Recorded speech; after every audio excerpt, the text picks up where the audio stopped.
Welcome everyone to the Lincoln City Council meeting for Monday, February 1st, 2021. Let's all stand for the Pledge of Allegiance, followed by a brief moment of silence. I pledge allegiance to the flag of the United States of America and to the republic for which it stands, one nation, under God, indivisible, with liberty and justice for all.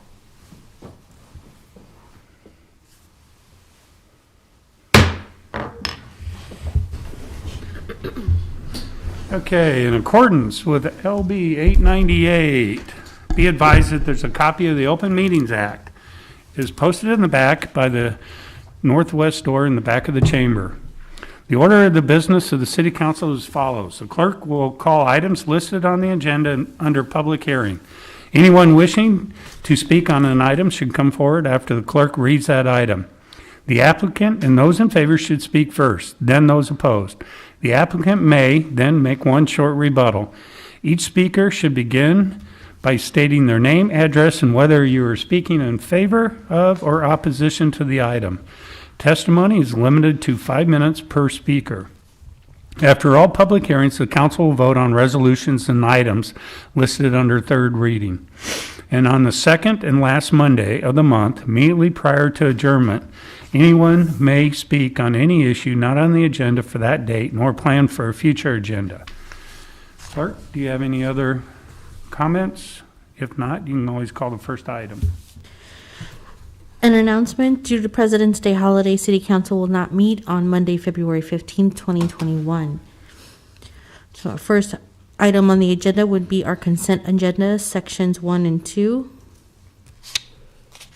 Is there anyone here that would like to come forward to speak on our consent items, items 1 or items 2? Is there anybody who would like to come forward at this point? We'll wait here a second. Mr. Parker is shaking his head no. Shaking his head no. Okay. Okay. Good. We'll move on. We can vote on these items. Items 1A is approving a contract between the city and Hawkins Construction Company for the solids dewatering improvements Northeast WRRF pursuant to bid number 20-235 for a multi-year term with a substantial completion date being September 30th, 2022, and the final completion being October 31st, 2022, introduced by Christensen. So moved. Second. Been moved and seconded by Councilperson Washington. Any comments or questions? Please call the roll. Washington, Yes. Schob, Yes. Christensen, Yes. Bowers, Yes. Raybold, Yes. Ward, Yes. McGinnis. Yes. Motion carried 7-0. Item 1B is approving the distribution of funds representing interests earnings on short-term investments of idle funds during the month ended November 30th, 2020, introduced by Raybold. So moved. Second. Been moved and seconded by Councilperson Christensen. Any comments or questions? Seeing none, please call the roll. Raybold, Yes. Christensen, Yes. Bowers, Yes. Schob, Yes. Washington, Yes. Ward, Yes. McGinnis. Yes. Motion carried 7-0. Section 2, items 2A through 2F, introduced by Christensen. So moved. Second. Been moved and seconded by Councilperson Raybold. Any comments or questions? Seeing none, please call the roll. Raybold, Yes. Ward, Yes. Washington, Yes. Schob, Yes. Bowers, Yes. Christensen, Yes. McGinnis. Yes. Motion carried 7-0. That ends our consent agenda. We can move on to section 4, public hearing and liquor resolutions. Items 4A, manager application of Austin R. Wenzel for Tailwind L&K LLC, doing business as Tailwind L&K at 2400 Adams Street. Anybody here wishing to speak on item 4A, application for Tailwind L&K? Nope. Okay, any comments from council? Seeing none, let's move on.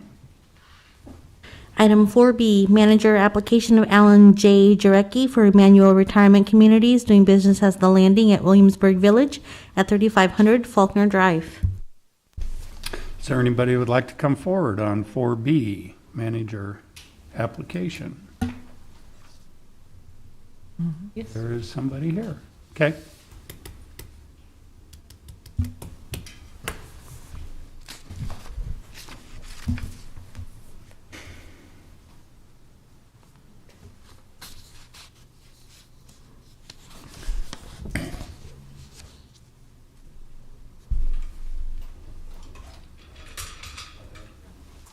Nope. Well, Okay. I'd like to ask Investigator Parker a question then. Okay.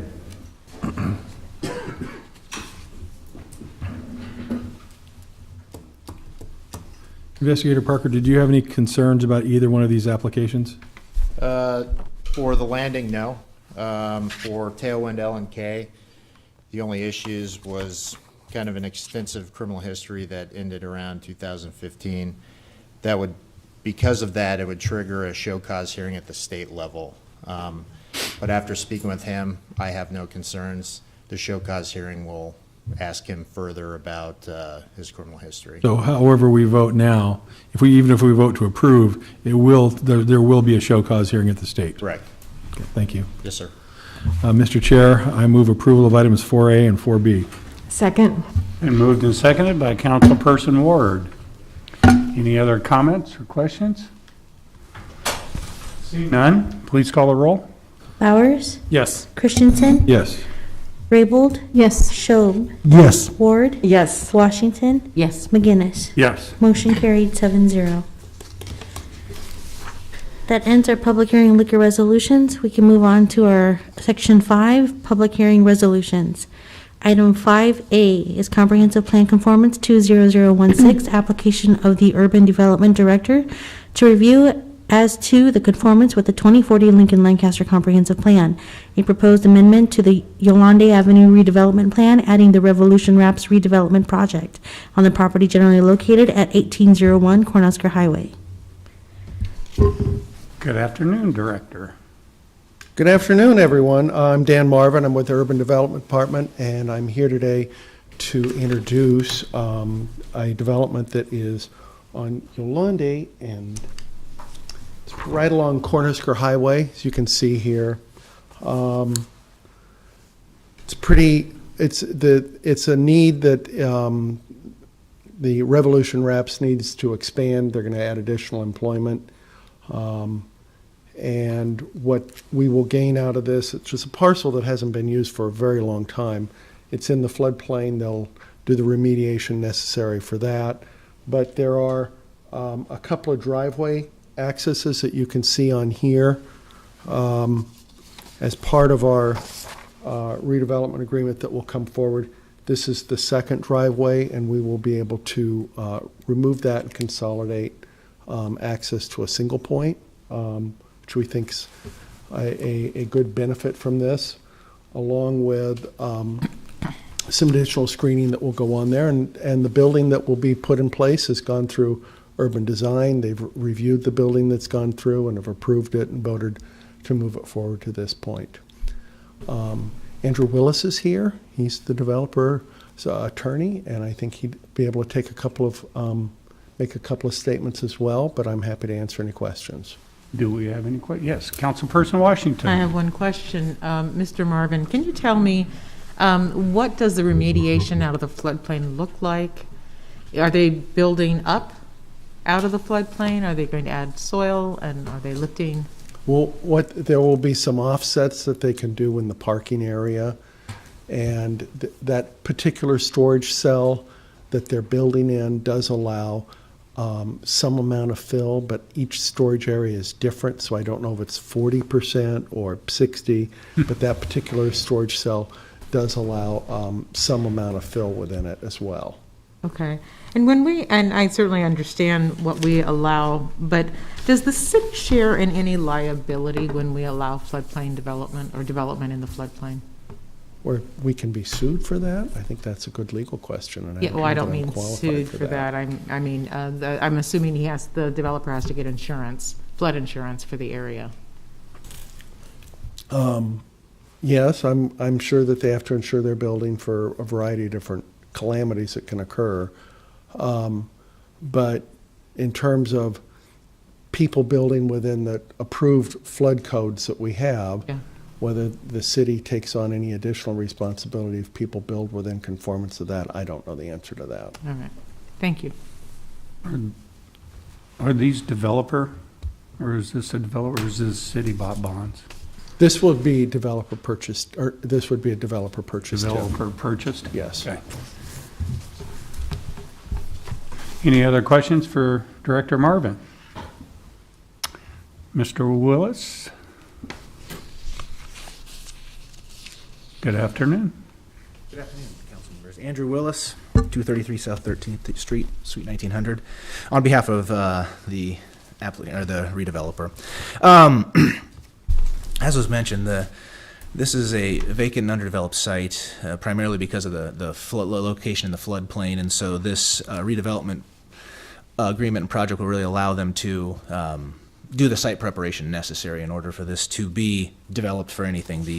It's a good fit, for the project. It allows for this, really the expansion of Revolution Wraps, a good local business, and so it allows for them to grow and expand. It allows for this site to be used as a good complementary use to this site. As far as the floodplain question, I hope this answers your question, but essentially it's been through watershed management, and it's subject to no net rise, and so I don't know the details past that, other than they've figured it out, and watershed management has looked at what's going on, and so it meets that standard. I think the only other thing I would mention, just to make sure it's clear, in the plan amendment.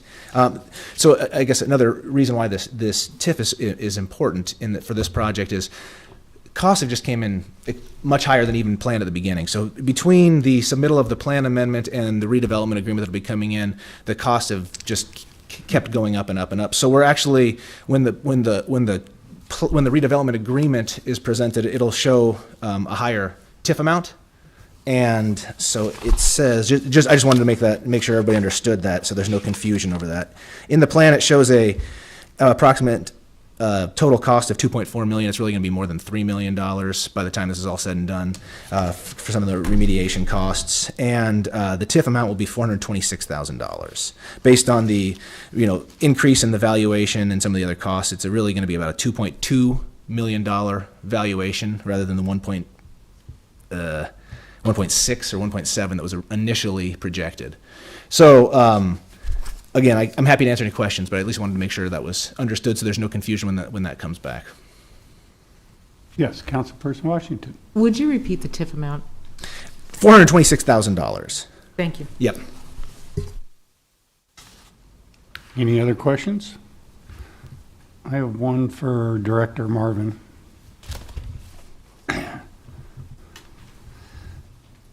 This looks like it's a pretty good sized TIF area. Is there contemplated other improvements? In that corridor? Yeah. Or, we have not had any other proposals through that Cornhusker Okay. Highway area. The TIF area on this includes all the way up Yolande, or Adams Street also, as it curves off of Cornhusker? Yes. Okay. Do we have any plans to do anything else off-site? Well, the area that is eligible to be expended, the plan area would include areas along Cornhusker Highway and this area over here as well. Mm-hmm. So these would be eligible areas for Some improvement. TIF expenditures for this particular project. But there's nothing planned to use at this point? No. Okay. Any other questions? Thank you. Thank you. Or anybody else that would like to come forward to speak on this item? Seeing none, we can move on. Item 5B, Comprehensive Plan Conformance 20017, application of the Urban Development Director to review as to conformance with the 2040 Lincoln Lancaster County Comprehensive Plan for a proposed new south of downtown redevelopment and strategic plan, which consists of 263.5 acres, generally located in an area bounded by South 10th Street, South 17th Street, A Street, and L Street. Good afternoon. Dan Marvin, Urban Development. I got to say, this is an exciting day. Or, to coin the phrase of somebody that I hear every once in a while, this is a good thing. Long ago, in another time, I'll get into my prepared comments, but yeah, I've lived on D Street multiple times when I was going to college, and at a different time in my involvement in the city, we advocated and worked for getting a large blight area. So this is a follow-along to a blight study that was done many years ago.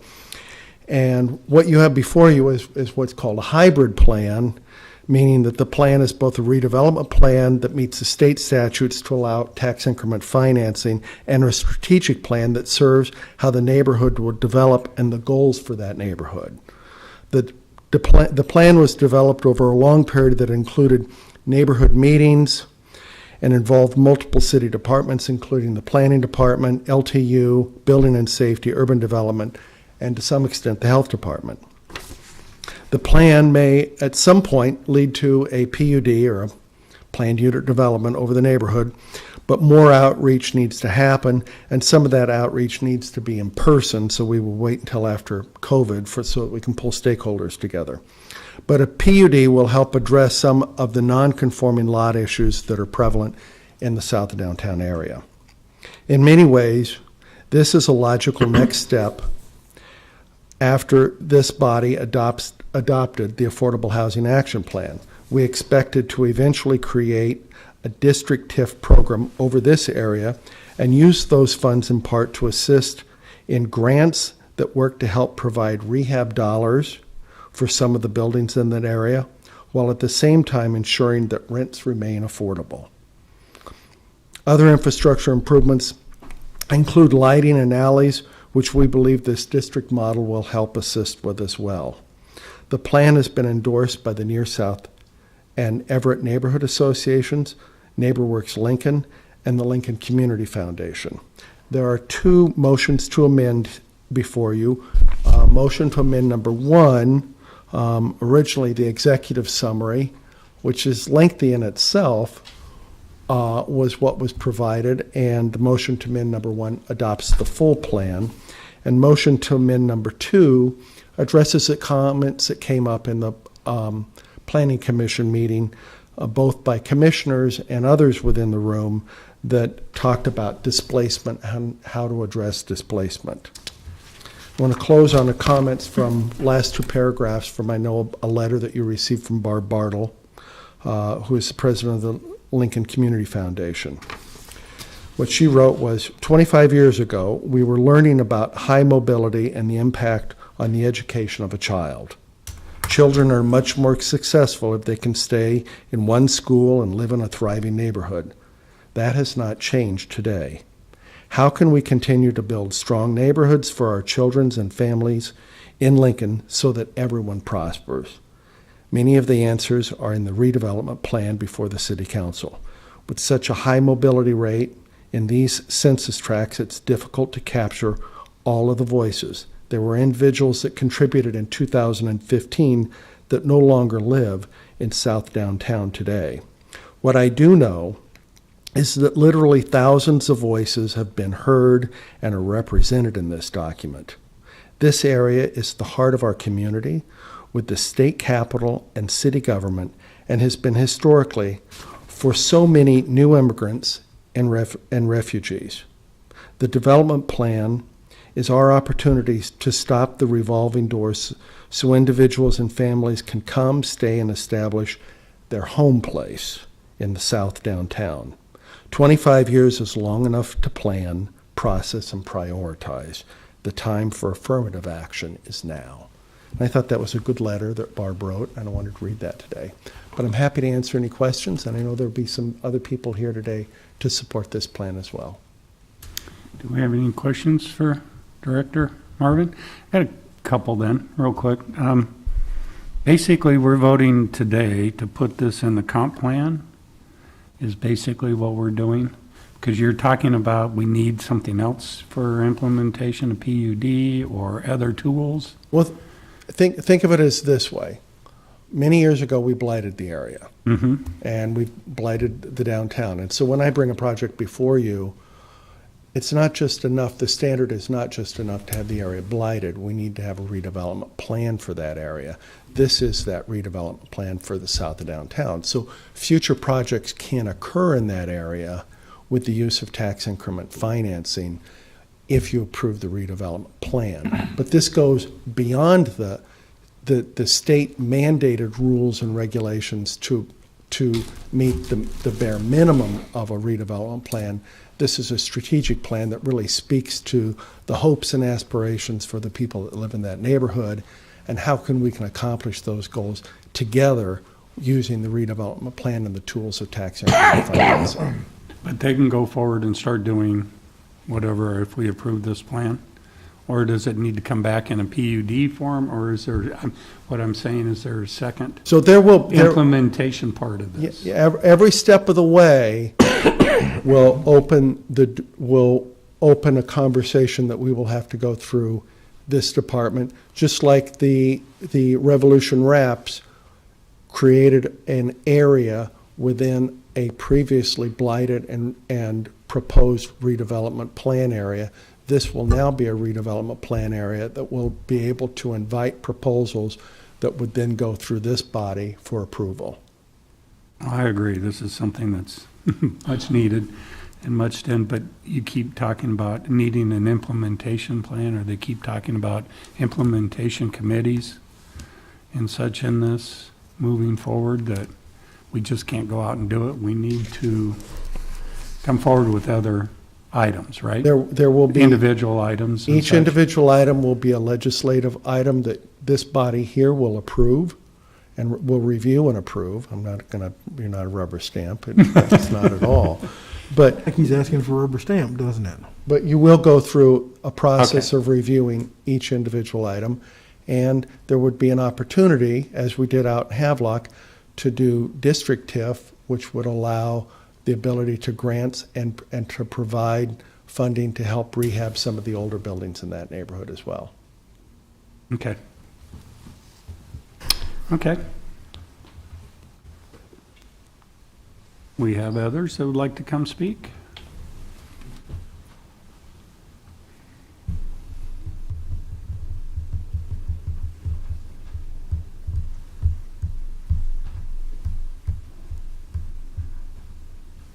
Good afternoon, Mr. Repa. Good afternoon. My name is Sean Reba. My Yay. address is 1516 Sunburst Lane. Can I keep it on, or do I have to take it off? You can do either or. I'm going to keep it on. I'll just talk loud. Okay. First of all, I'm the executive director of an entity called the South of Downtown Community Development Organization. For the past 3.5 years, we have been working to develop a framework for all community development activities in the Near South and Everett neighborhoods.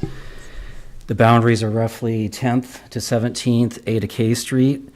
That is 5,200 people living in that area, 94% rental property. So we have lots of landlords and we have lots of renters. The community development activities that we've been focusing on thus far is neighborhood safety, infrastructure improvements, affordable housing, workforce development, and we lean very heavy into community building, engagement, and organizing. Some of the examples of our neighborhood accomplishments last year, just to give you an example of what we've been up to. We created a community space called the Art Hub at 11th and B. We successfully got the Bike Link kiosk located at 13th and F. We're very excited about that. Remember this one, 2+ lanes on 13th Street, where we added bike lanes and turning lanes. Very exciting stuff. We're very excited about that. We created the first community land trust in the state of Nebraska at 1105 East Street. We recently secured funding to build a new 4-unit affordable housing rental, building. 3 community makers markets, a number of murals, beautiful community public art murals. Drive-through career fair, we had 200 cars drive through, trying to figure it out during the pandemic. And of course, we've developed numerous relationships with residents and all kinds of stakeholders. So we've done these projects because we've listened to residents. These are the things that they've wanted.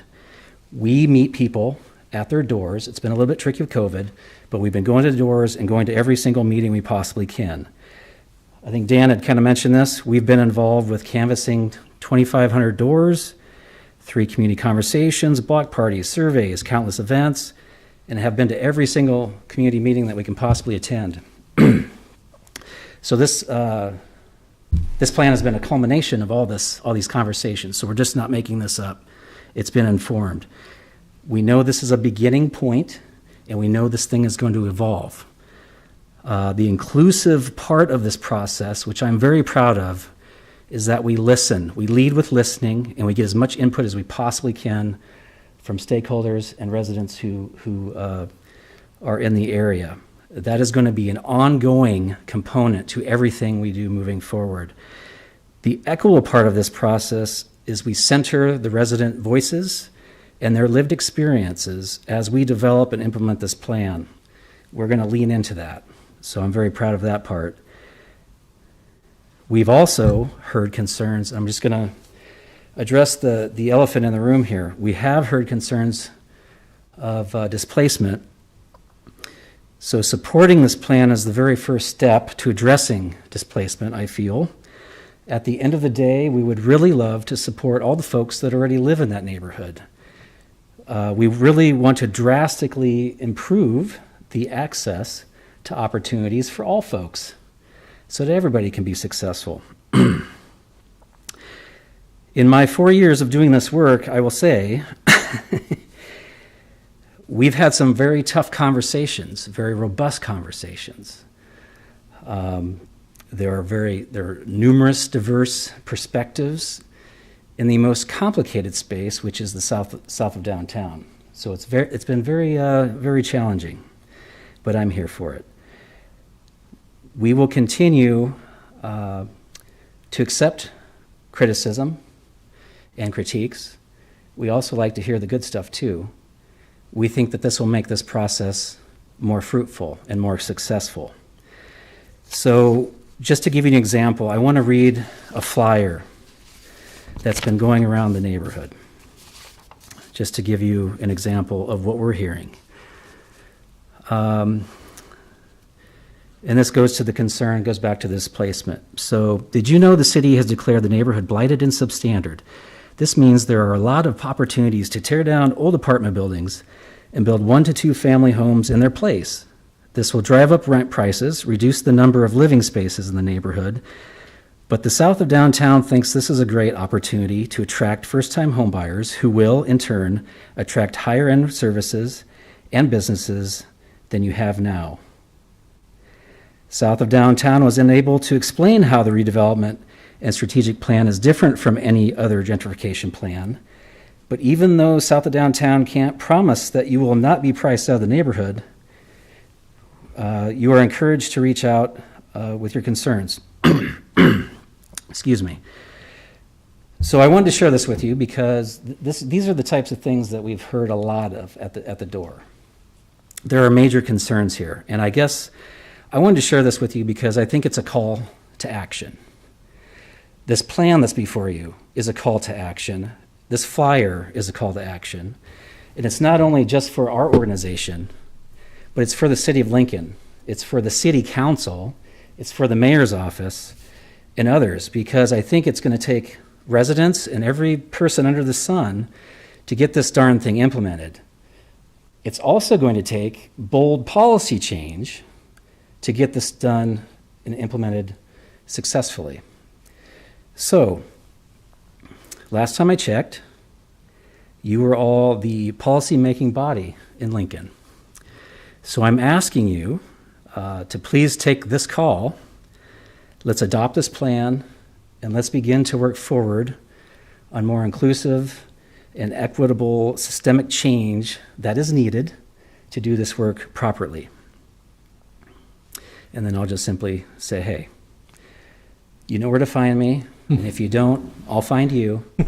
I'm ready to roll up my sleeves. My team is ready to roll up their sleeves. We look so much forward to the opportunity to work with all of you to get this thing done. So thank you for your time. Do you have any questions? Thank you. Any questions for Mr. Repa? I have to ask the question, what kind of policy changes do you believe need to happen, Mr. Reba? How much time do you have? Yeah, feel free to take another 10 or 15 minutes. I think yeah. the south of downtown is the most complex neighborhood I've ever been a part of, and that's what makes it so beautiful. We have a variety of different interests, priorities, agendas. Like I said, we have lots of renters, we have lots of landlords. So I think we need to figure out a very comprehensive approach. I'll just use affordable housing as one example for now. We need to be looking at all the tools. It could be inclusionary zoning. It could be source of income discrimination bill. It could be a proactive inspection program. It could be streamlining the redevelopment of the small postage stamps lots that we've been talking about. It's figuring out how to rehab, work with landlords to come up with a program to help rehab properties and keep folks in place in safe housing spaces. All the things. I have many more, but I think I'll just kind of stop there. Those are some examples of the things I think with the affordable housing component that we're working on needs to happen. And of course, there's only my small team, and some of these things are going to require policy change, and that is where you all come in. You'll get to know me really, really good once we get this thing. Yes. Okay. Any other questions? Thank you. I appreciate it. Thank you so much.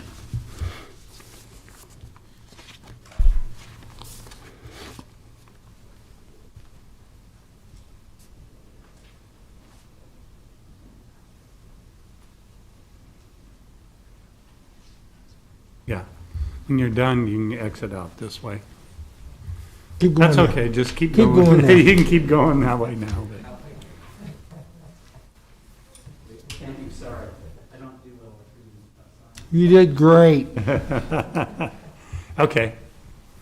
Hello, my name is Andrew Neal. I live at 811 N Street, 68503.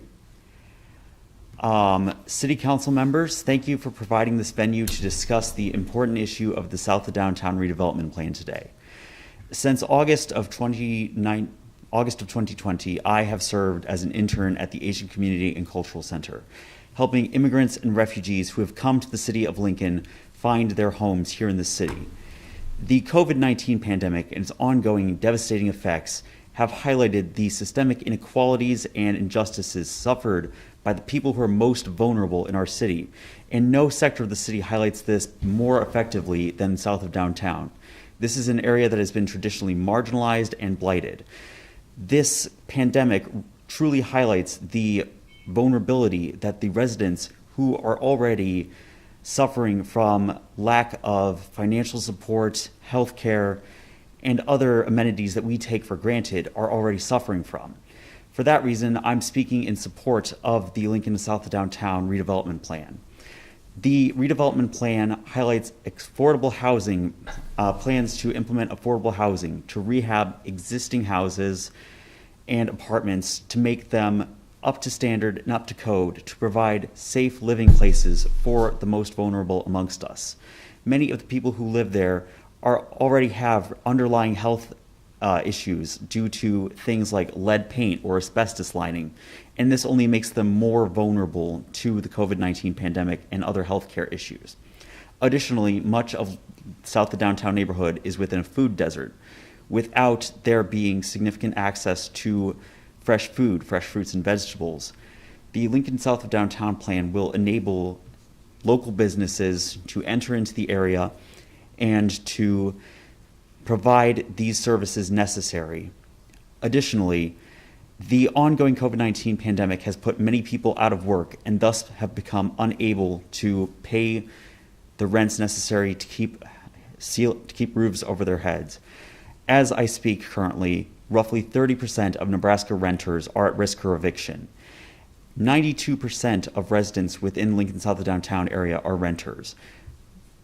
Few areas of the city are as affected by this ongoing risk of eviction than this area of the city. The Lincoln South of Downtown plan implements affordable housing and also provides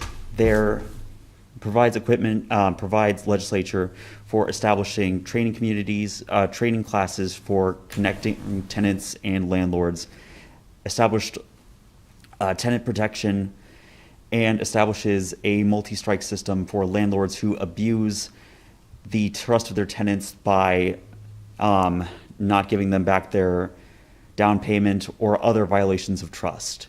Additionally, as I mentioned earlier, many of the people who live in the south of downtown are immigrants and refugees who don't speak English as a first language. The Lincoln South of Downtown redevelopment plan includes a clause to provide translators speaking the languages of the community that it seeks to serve to provide a more effective go-between between the tenants and the landlords. Additionally, it's truly important that children have access to safe schools, and through the Lincoln South of Downtown plan, this will allocate greater funding for schools in the area and allow for more communal access to give the children who live in this neighborhood a healthy environment to grow up in. I encourage the City Council in the strongest terms possible to adopt the Lincoln South of Downtown redevelopment plan so that the ongoing tragedy that is the COVID-19 pandemic will no longer ravage the South of Downtown neighborhood and the people who live within it. I yield my time. Anybody have any questions? Mr. Neal? Okay, thank you for coming down. Appreciate it.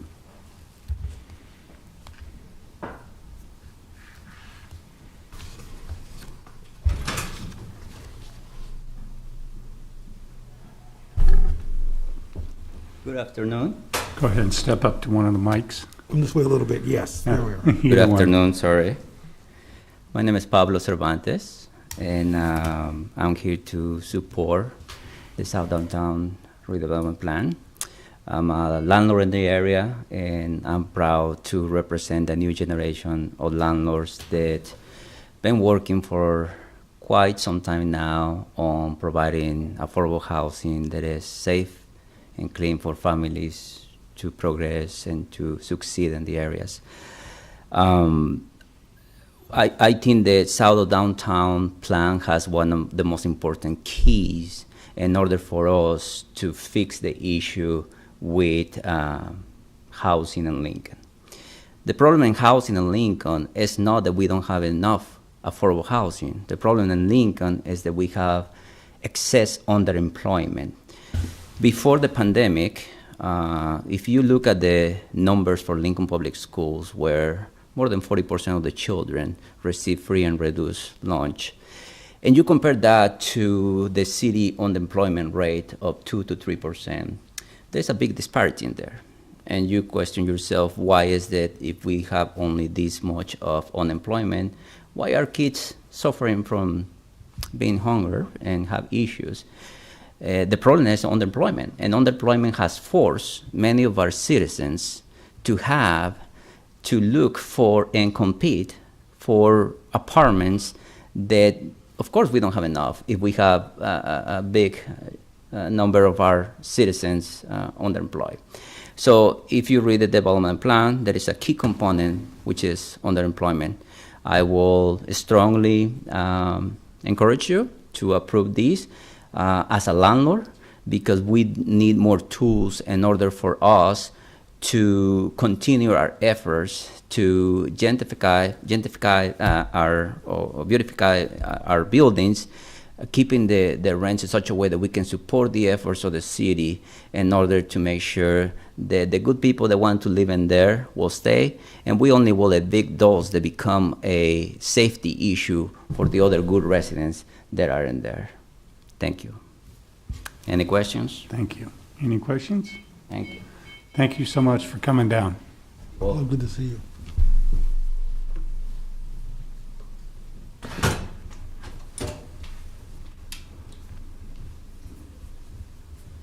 Good afternoon. My name is Rick Kruger, speaking here on my own behalf.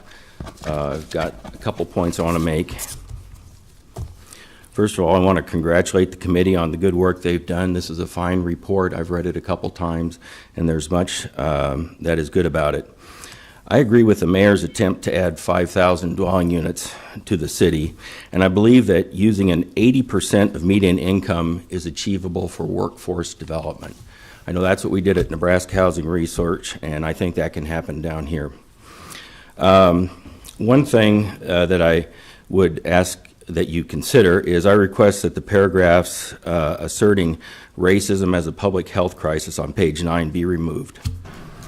Beyond that, the plan, in order to be successful, on page 18, they allude to it that they need new capital, and that's what I want to talk to, the new capital. This leads to densification, and to that point, I want to say the underlying zoning is correct.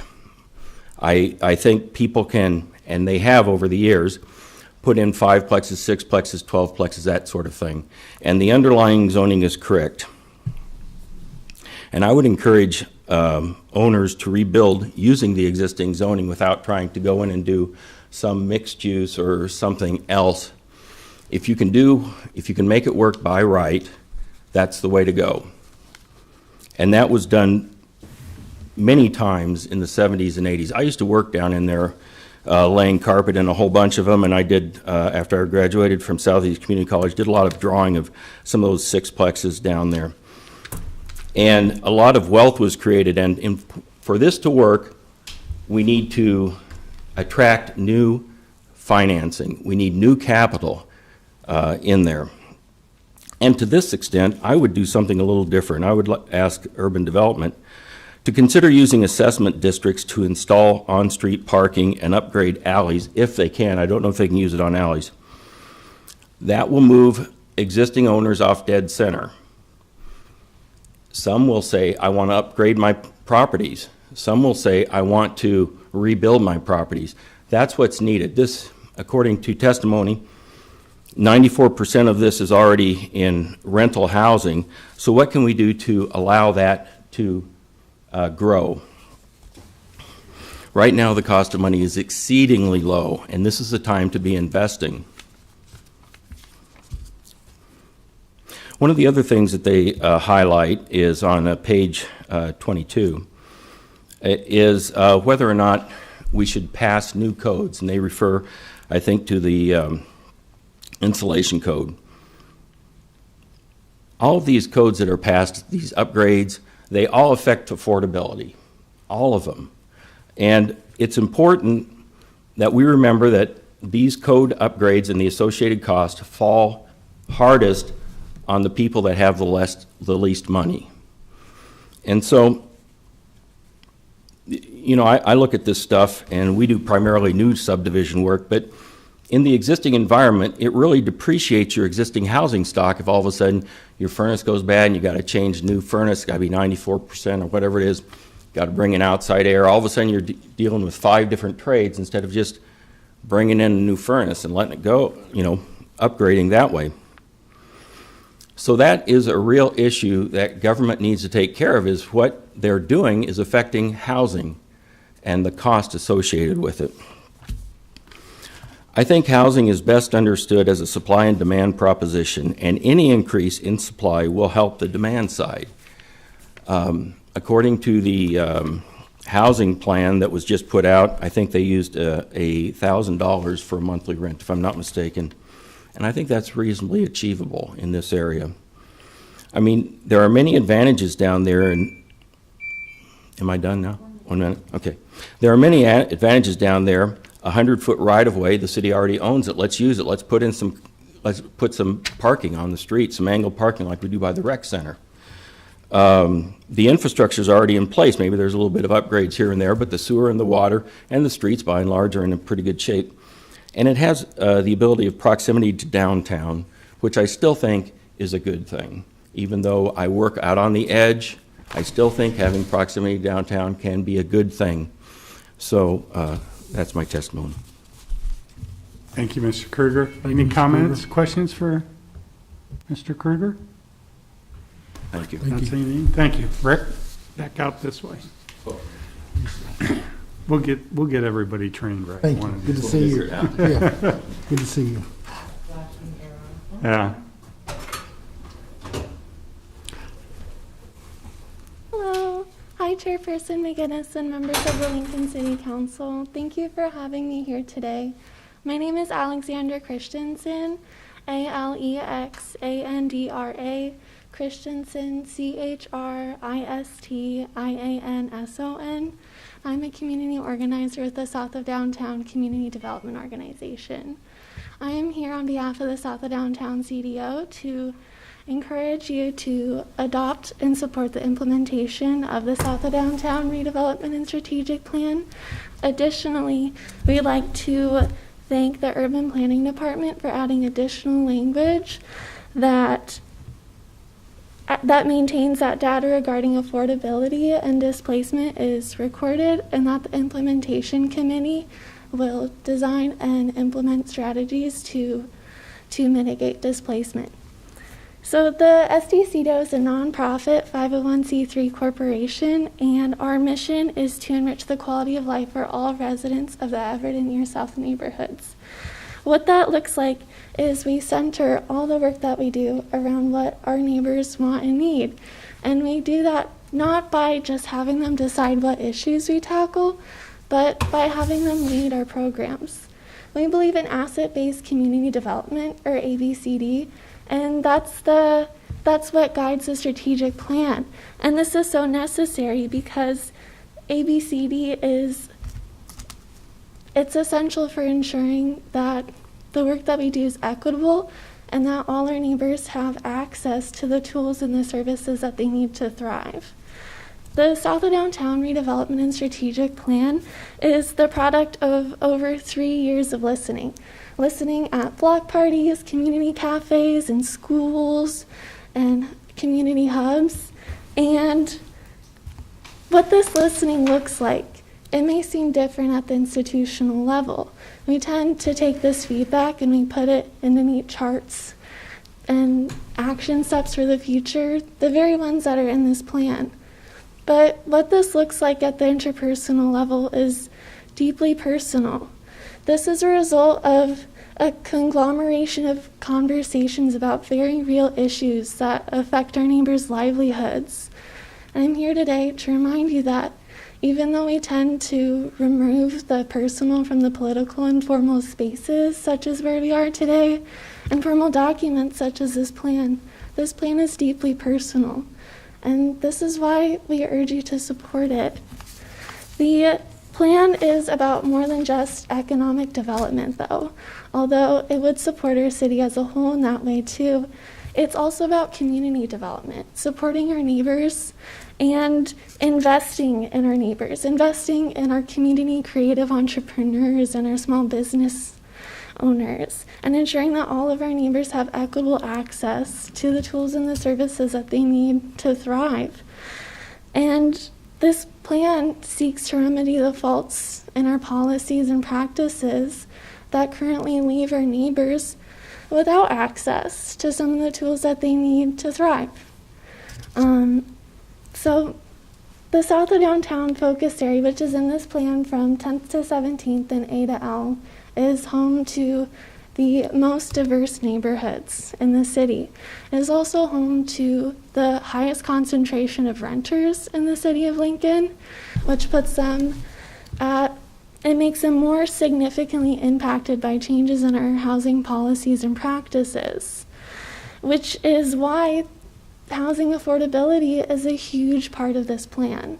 But this plan is also about all of the goals that our neighbors have been coming up with for the past 3 years since canvassing in 2017. Goals like expanding recreation and gathering spaces, which, as you may have seen, we've added increased lighting, we have alley paintings. All of these were created by our neighbors and led by our neighbors. 1 minute. Thank you. And this is the work that we're doing right now. And so I hope that you can take the time today to reflect on how this plan is not just validation of the vibrancy of our neighborhoods, but how this plan is a commitment from all of you to uphold our community's shared values. And we know that this plan has a long way to go for us to protect our neighborhoods from gentrification and displacement. We've heard this from our neighbors. We believe that this plan is a good first step, but we also urge you to ensure that there are more protections in place moving forward. Thank you. Thank you. Any questions for Alexander? Okay, seeing none, thank you.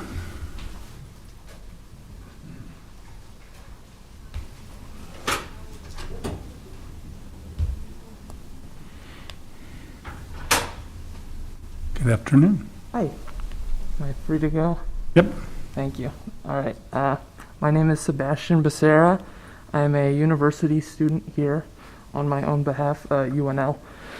I live downtown, and I walk around south of downtown pretty often in my free time, and I frequent the small businesses around there. I also have a lot of friends who live in the area, and I'm a pedestrian. I think that the city does an okay job at keeping the area of the city walkable, but there are certainly problems. I think that the redevelopment plan is a great first step towards improving south of downtown and an important commitment to its residents to keep the area affordable and accessible. I urge the city council to pass it. In the plan, there's a statistic about how a quarter of households south of downtown don't have a car, making them either pedestrians like me or public transportation users or bikers. In terms of accessibility, the area is difficult to live in without a car. For instance, there's only one grocery store kind of in the area, and it sits at the very corner of south of downtown, and it isn't accessible to me or the people I know who live in the area without a car. The plan would be a great first step towards growing small businesses and helping them set up shop and address the needs of people in the neighborhood. Another improvement would also be better lighting for south of downtown, which would make the streets and sidewalks more accessible after sundown and improve safety without police involvement, which is important. Overall, I think that this plan is important because it's the first step towards fighting gentrification, pushing the residents out, and making affordable housing safer through redevelopment on dilapidated properties. I think that it has more potential for good than bad, as long as the city council is held accountable and organizations such as South of Downtown stick to their plan for truly affordable housing. Thank you. Thank you. Any questions? Nope. Thank you for coming down.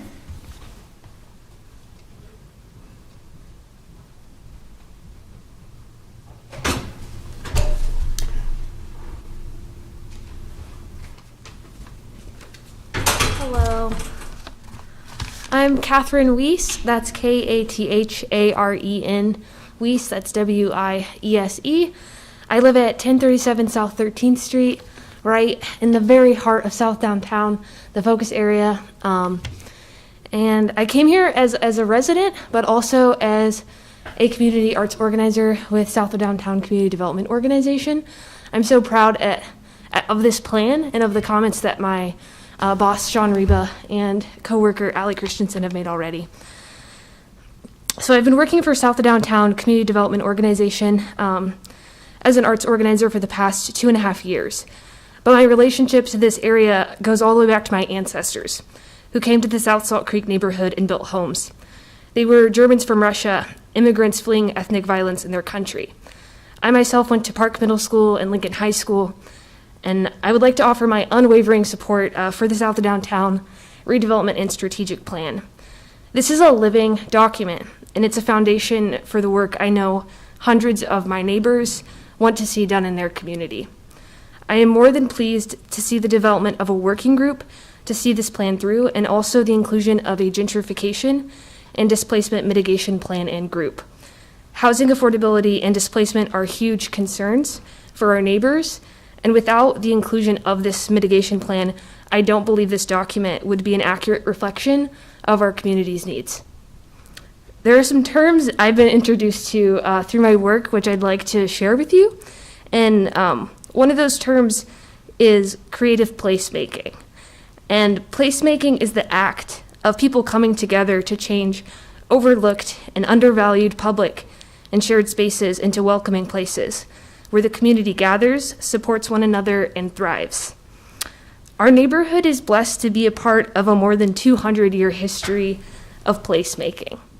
From the churches to business districts, I think about Klein's Corner at 11th and G Street, which was home of German from Russia businesses until the early 2000s.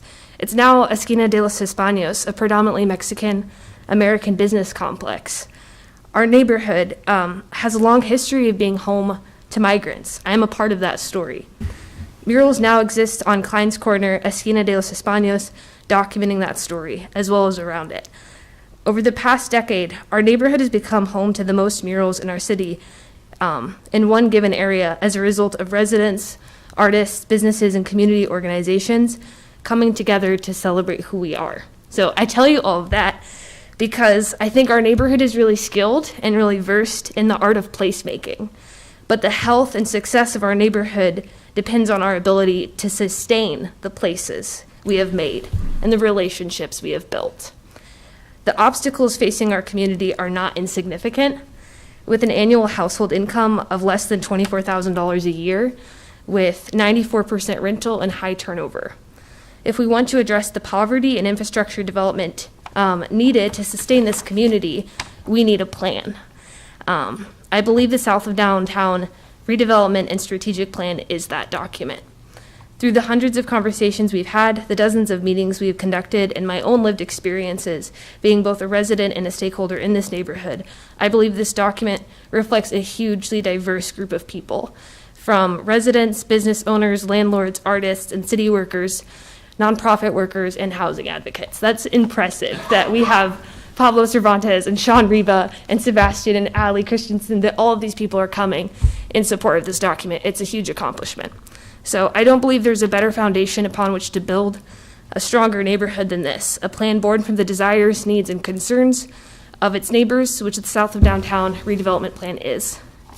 Thank you so much for hearing my testimony and the testimony of the neighborhood. Thank you. Yes, Councilperson Ward. Thank you, Mr. Chair. Kat, thanks for being here and thanks for your great testimony. Could you talk a little bit about what you think was some of the most valuable outreach you did? I know that you were at a lot of organized block parties, and your own art was a big part of a lot of the efforts that have been going on the last couple of years. But from your point of view, what do you think was most impactful, perhaps, in engaging with the rest of the community to get to this point today? Yeah. I would name three different approaches that I personally have been involved with. We have a creative programs committee, which is composed of art teachers, residents, and artists in the neighborhood, and they spent time with this document. There's been every level from city workers to residents to artists to teachers, like all these people have been in relationship with this document. And so they saw that, and we spent time with them talking about their concerns and their ideas. So that's a group that's meeting every month in perpetuity since the beginning of my time working with South of Downtown. We also did a lot of work going to the schools. We visited the Everett Community Family Literacy parents, and we've been asking them for years, like, what are you concerned about in the neighborhood? What do you want to see? And those conversations, largely with mothers, Hispanic, Arabic speaking moms in the community, have their input is in here. And so I know when I think about this document, I think, like Ali said, it's a personal document. I think about the stories that I've heard that have contributed to this. Thank you. Thank you. Thanks for being here. Thanks for all your work. Councilperson Choate. I'm going to change gears on you just a little bit. Let's talk coloring books for a second. Oh, thank you. Tell me about coloring books and the significance of February 1st. It's Black History Month, y'all. Can we just, yay. So, yeah, we do so much work in the community. And community development is not just about places, it's about people. We can't define community based on solely infrastructure, and I think that's what this document does so well, is it looks at the people and the stories alongside the infrastructure improvements that we need. And so we have a Black History coloring book that we launched, in mid-January, and we just got it fully funded thanks to Southeast Community College, so thank you for watching the news. But the project is a celebration of people in the neighborhood, Black individuals in the neighborhood and in the community and in government who have contributed to our understanding of our community and who we are. And so Juju's Vegan, who Derek Gaspard is behind me, he's going to be testifying soon. His image is included in that coloring book. Addis Brown, who owns Roots Collective, her image is included. Latura Adigama, who runs the Art Bus LNK, her image is included. And artists from around the city have contributed art representing like Frederick Douglass and all these different leaders historically and hyper locally in our neighborhood and in the downtown area. So that's what that's about.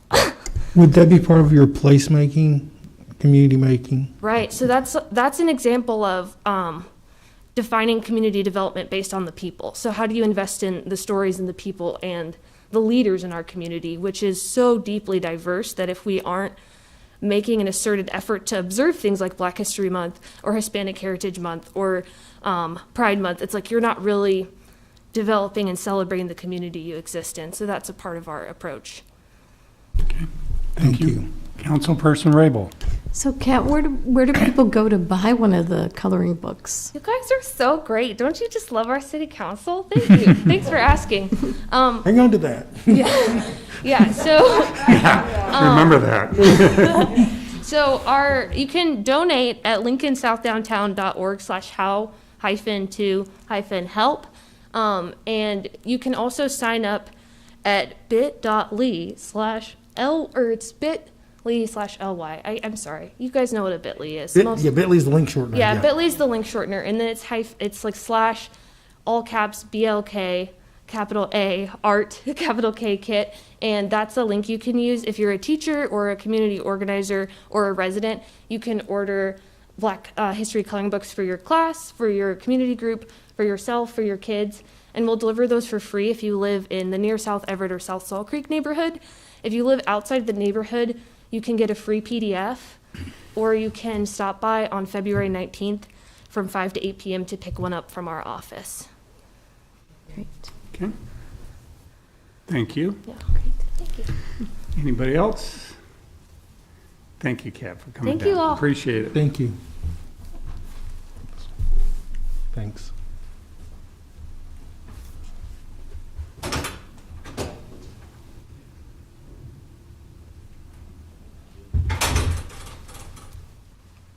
Good afternoon. Good afternoon. My name is Derek Gaspar Jr.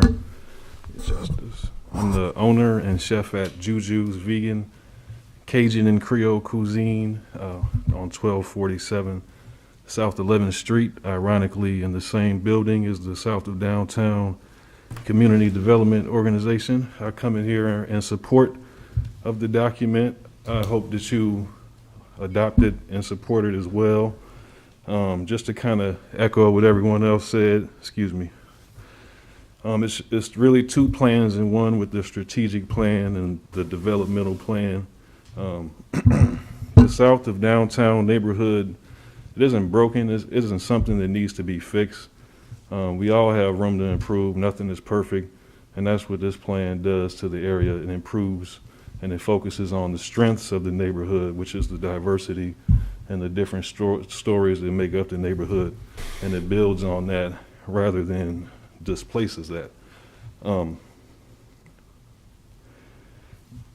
Just to echo on, like I said, echo on what everyone else just said previously, this plan truly echoes the voices that live and work there.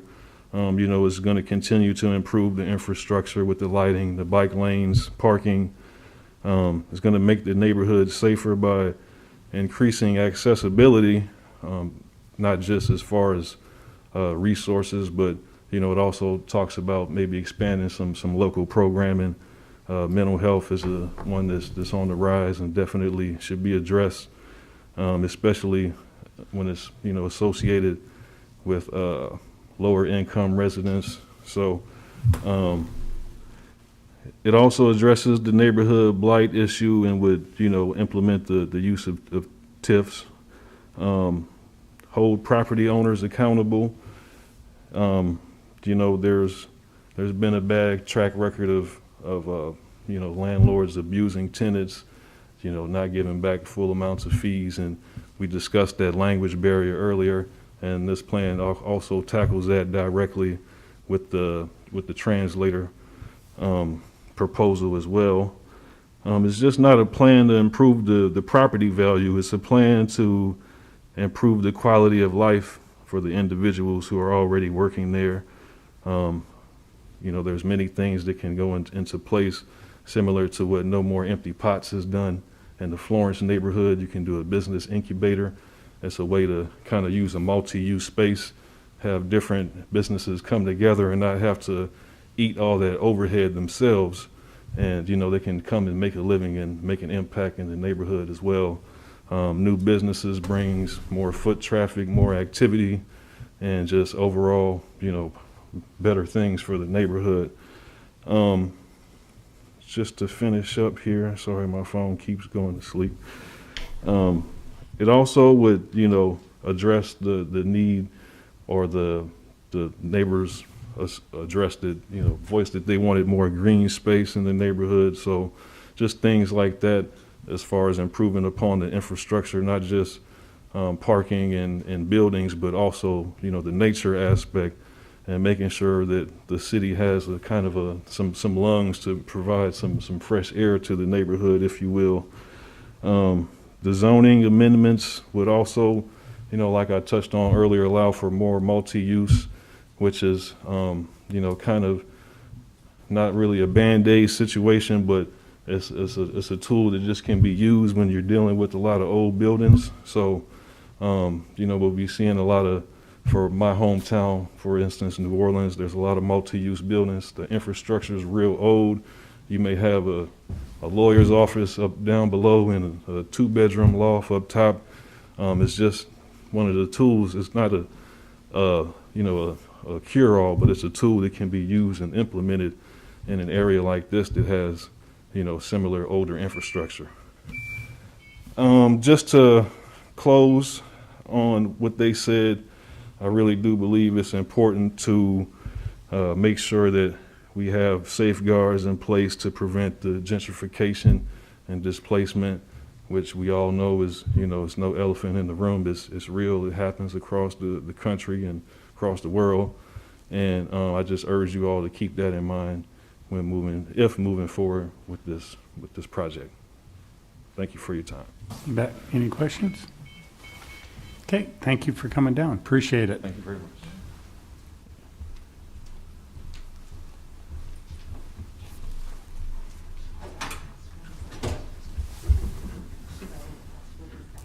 I was thinking the same thing. I'm hungry. Hello. Hello.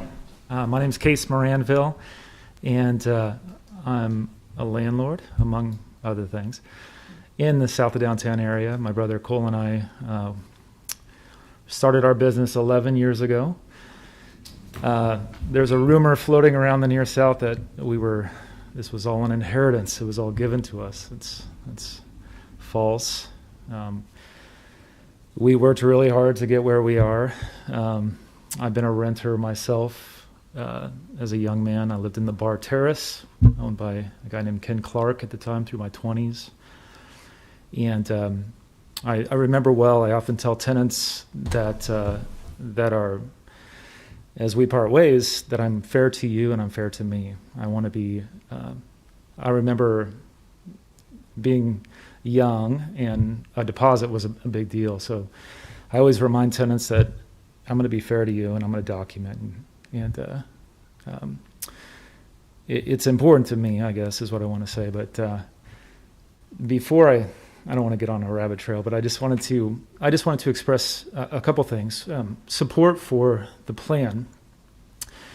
We own the building where Sean Reed was at 11th and B, And Derek, his restaurant Juju's is excellent. I recommend it.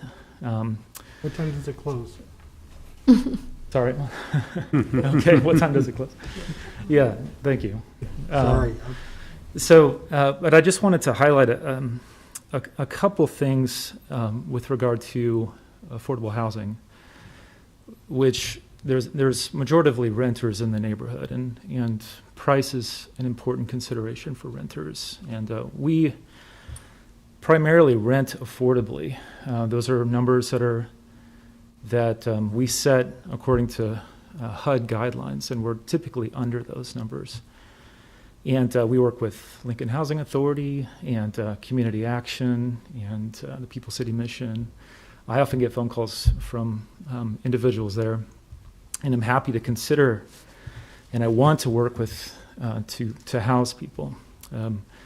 So as a landlord, I think one of the challenges to continuing to house people affordably is going to be our costs, of course. So with the desire for beautification of properties, which we try to do as much as we can, there's costs involved there. One of the challenges that we really face is the increase of our taxes. And I know that that's not necessarily something that you all are involved with, but those are real challenges. So we have added expense. The challenge of COVID, it affects us as well. There are we have folks that are really struggling and they can't pay their rent, and there are aid agencies that have federal and state dollars that have done really well to distribute those funds. There's some challenges there too with red tape and getting those funds to pay for back rent, et cetera.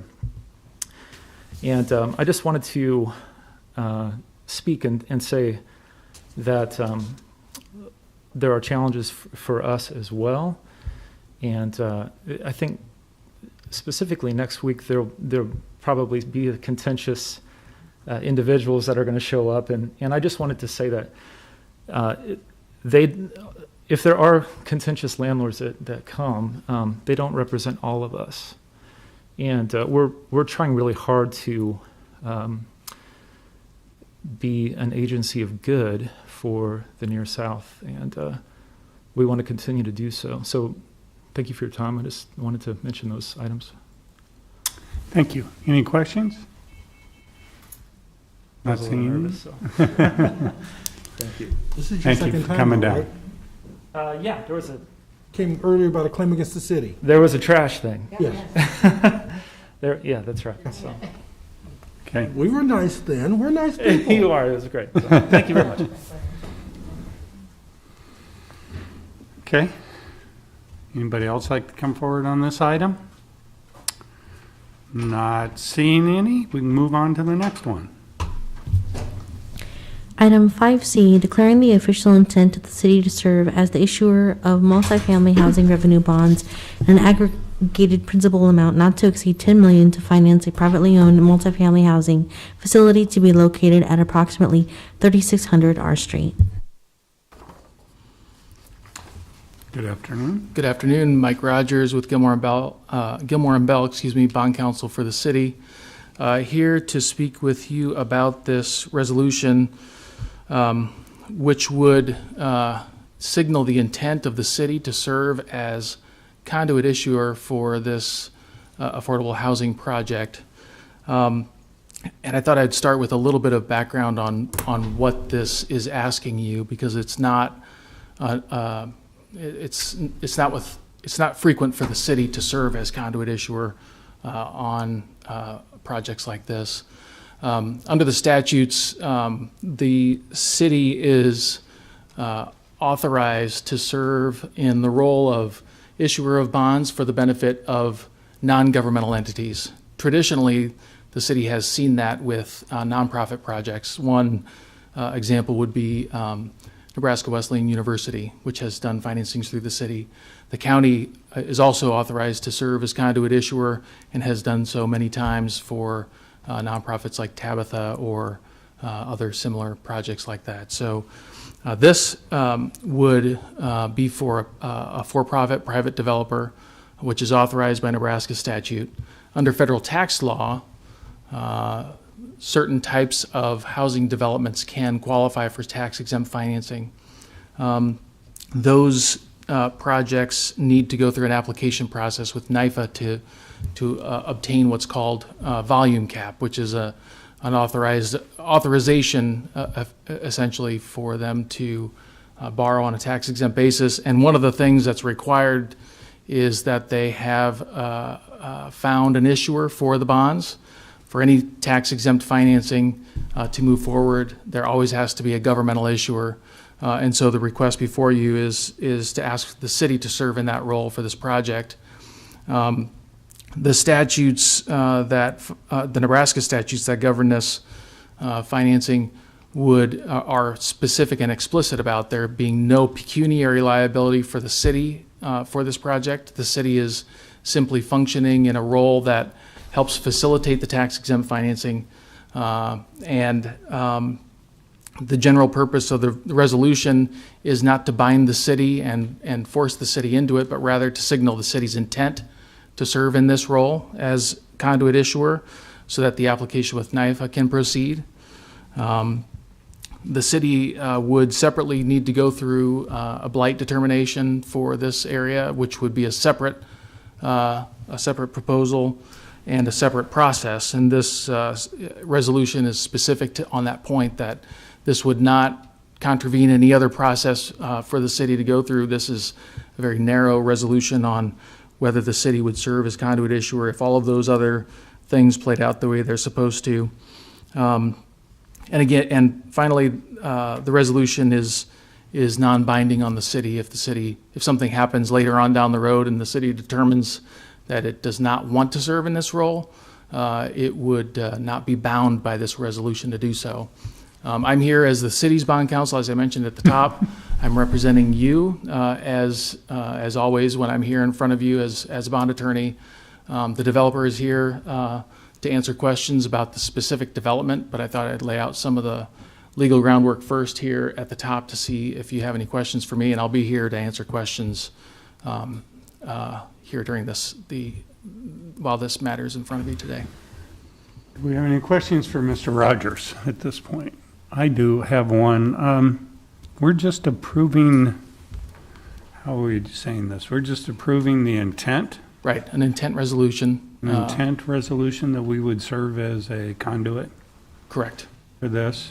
Is there any one person, or is there any one person that could still say no in the city if the mayor decides not to sign this, or how does that work? I mean, I've been involved with these in the past with the schools, and we always gave the authority to the business director to make the final decision. That's a good question. So before any bonds would be issued, this would have to come back in front of the city council. So this does not delegate authority to any one individual person to decide to move forward with the financing. Before bonds can go forward, we would have to come back in front of the city council to get a specific authorization for that. Okay. That answers my question. Yes, Councilperson I was going to Ray. say, a question for Mike? Yeah. Mike, but typically you work with our finance director in determining when is the appropriate time That is with the correct. bond to move forward. Typically, that's right. Normally with a bond ordinance, and that's normally what you see when I'm here is a bond ordinance. Sometimes we come before you with a resolution, a reimbursement resolution for the city's own financings. But normally with the bond ordinance, it delegates authority to the finance director to set final terms for a project. But that's when we're ready to move forward. This is a preliminary measure to signal the intent only, and those authorizations would come later. Okay, good explanation. Any other questions? Okay. Anybody else like to come forward to speak?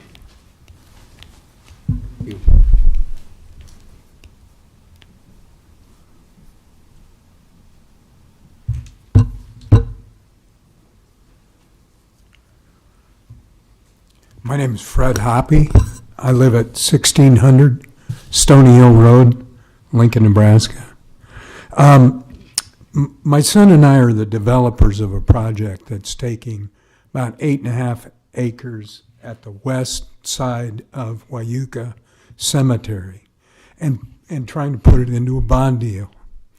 Affordable housing for persons, low-income housing, tax credit housing, targeted to 60% median income tenants and below. Takes to make any dent in affordable housing, we need to have low-income housing tax credits associated with the development to make it work. There's two ways to get low-income housing tax credits. You can go get 9% low-income housing tax credits through a competitive process at NYFA. You can get 4% low-income housing tax credits through going through bonds and getting an allocation of private placement or private activity bonds. And it's not a competitive process. To make a bond application, 4% deal, first of all, it takes a pretty good sized project to make that work because of the costs of doing a bond deal over and above the costs that would be in a 9%.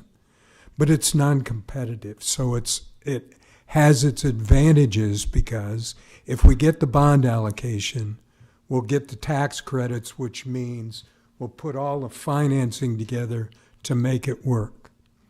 The step of asking the city to be the issuer of the bonds is really one piece of a template we're trying to put together to be able to use 4% bonds matched with state tax credits to do affordable housing projects in not only the Wayuka area and Hartley neighborhood, but also in some other areas we've determined where there's land available.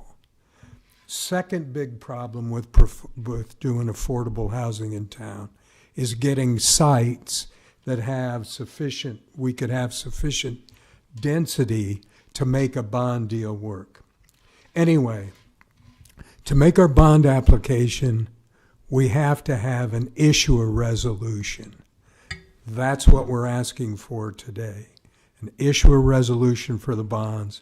We put down Lincoln as the issuer, and it's no recourse to the city. So it's part of a template. We'd ask for your support for this.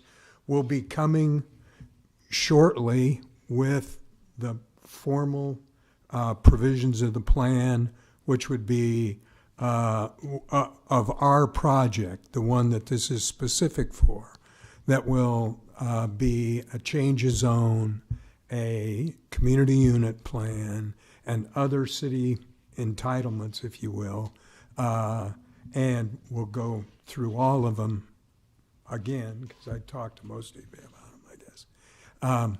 So that's what we're doing here. If you have specific technical questions, with the city being an issuer, we can save a number of costs because we're going to do a private placement anyway. NYFA as an issuer, which is our options for an issuer in Lancaster County, basically are NYFA, which is fairly expensive, the Lincoln Housing Authority, and I don't know that they've ever done bonds, or if they have, only for themselves, and the county and the city as issuers. So, to put together affordable housing, we have to work with you anyway. So this is one place where the city's offered to step up and help us reach that affordability. And when you're talking about a project like the one we're proposing, it really is a fiscal thing. It's a financial, cramming the finances to get it right, to build the project's extremely important. And you got to watch the pennies. If you watch the pennies, the dollars take care of themselves. So, you know, it does make a difference to us, and we'd appreciate your support on that. And I'd certainly answer any questions either about the project or the process or what we're trying to do to set up a template for doing bigger affordable housing projects for this city. Any questions for Mr. Hoppy? No, I think he explained it pretty well. Thank you, Mr. Chairman. I have a comment. Yeah. Thank you for the work you're doing for affordable housing in the city. I know you do a lot of work outside the city, across the state, and I appreciate you coming back here for this. Well, our pleasure. we want to be working in our hometown. So anyway, you bet. Thank you. Yeah. Anybody else like to come forward and speak on this item? I brought my sidekick, Jake, my son, to answer any technical questions. Anything smart. Thank you. Okay. Any rebuttal or talk? Okay. I think it's pretty well explained. Yeah. Thank you. Is there anybody else out there who'd like to come forward on this item? Okay. Seeing none, we can move on. Item 5D is accepting and approving the report of new and pending claims against the city for December 16th through December 31st, 2020. Thanks, Dan.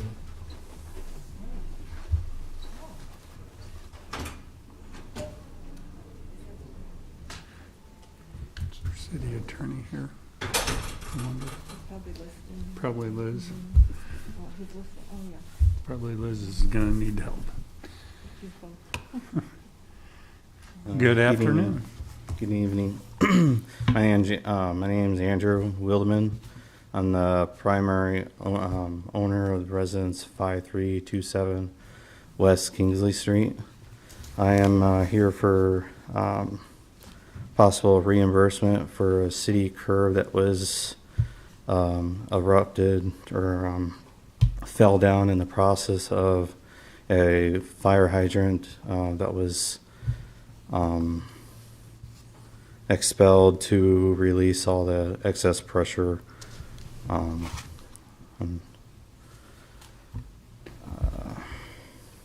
guess if any questions, I Can you can explain answer. a little bit the damage, or is What's what that? You said there's damage? Yes, in the process of the fire hydrant discharge of the water, there was water that was building up, and then underneath the curb it was loosening up, and then one of the curbs fell, and then the city Lincoln or Lincoln water system was there, and they caught the second one. And then they took them both away, and I'm being charged from the contractor is charging me the city curb. That just curious on why I'm being charged with the city's curb that fell down. Yes. Thank you, Mr. Chair. And thank you for being here. I hope you didn't come last week when we had the snow. No. I sent you an email, but I don't Yep. know if you got it in time to not touch down in the snowstorm. So help me understand, if you don't mind. So it was a fire hydrant. Yes. That it didn't. Nothing started in your home. Could you start at kind of the beginning Okay, and tell us the so- story, if you don't mind? Okay, so in the early morning, Saturday of the 24th of October, I was woken up by a disturbing sound from a service line breaking off the main, and a neighbor down the street called City Lincoln, or the City Water. They came down, and they had a crew that came down and started excavating, and it took several hours to get down to the problem and pumping the water out that was left in the hole. And they put a band around where basically the service line just are connected to the main.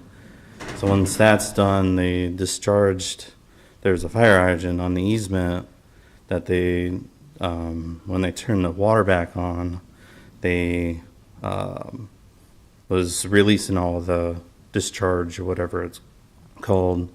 And in that process, it was so much water that they just washed out all the dirt underneath the street curb.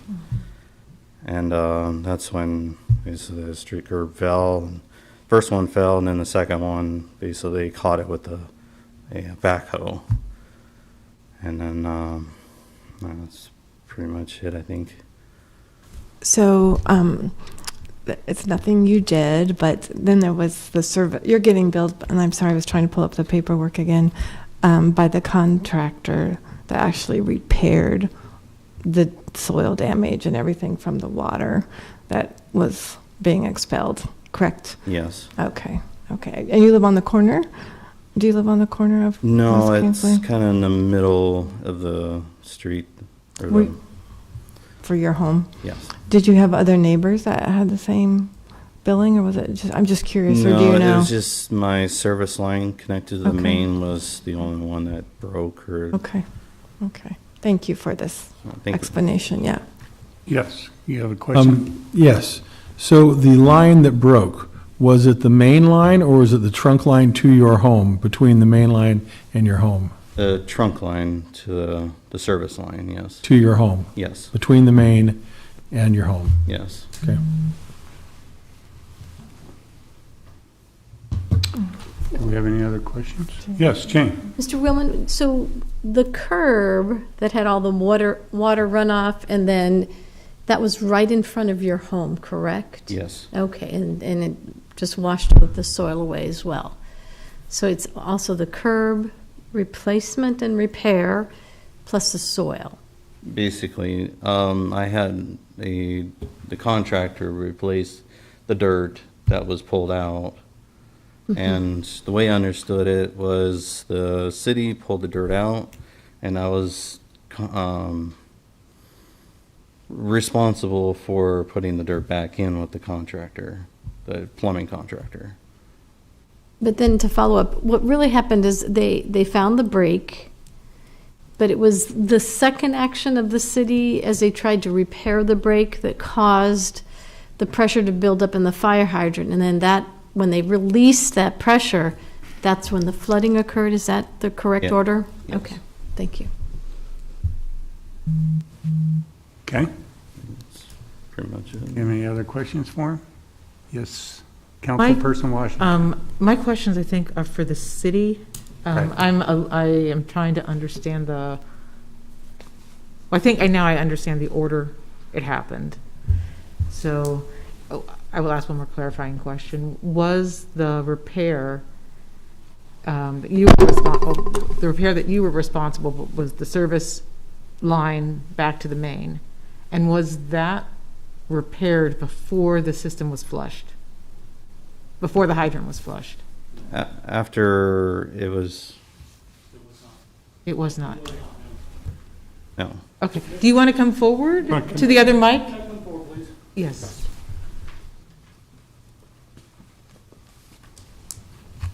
Hello, my name is Brad Wildeman. I am at 21309 Stonehaven Court in Gretna. I am Andrew's father. Okay. Okay, so basically what happened is the water main broke. The T connection where the main connects to the house, or where the service line to the house connects to the main, burst. Okay. So city water came out. They dug the hole. They found the break. They banded it. Okay. At that point in time, they pretty much had everything done, so they turned on the water to the neighborhood again and flushed the line through the fire hydrant on my son's property. Now that fire hydrant is actually uphill from where the break occurred. And where the water started rushing down or started flushing down, excuse me, the curb, by the way, was intact at that time. Okay. So as they started flushing the line through the fire hydrant, that water got in between the curb and the street and washed the dirt out from underneath it. At that point, that dirt fell, and as my son described it, part of the curb fell, and then they grabbed the second part before it actually fell into the hole. And then, at that point in time, city water was able to turn the water off. And let's see, I don't know if I can show that or not, if you'll be able to see that. But the curb is gone, and the hole itself is probably about 4 feet wide, about 12 to 15 feet long, and about 6.5 feet deep, half full of water. Okay. As a result of flushing the hydrant and washing the curb out. Now, it was about 3 days before we could get a licensed plumber out to finish the connection. So in the meantime, we've got a water half full, or a whole half full of water just sitting there to be doing nothing, waiting for the repair. So the connection from the house to the main itself is not in question. It's that collateral damage for replacing the curb and pumping out the hole that is in question. And I think we had the claim for about $2,200. Okay, thank you. Thank you, ma'am. Yes. Have you already paid that $2,200? No, sir. That was part of the contract bill with the licensed plumber. So the plumber is owed that much money? Yes, sir. Yeah. Okay. Any other questions? Okay, thank you for coming down. Thank you. Do we Thank have you any for- questions for Ms. Elliott?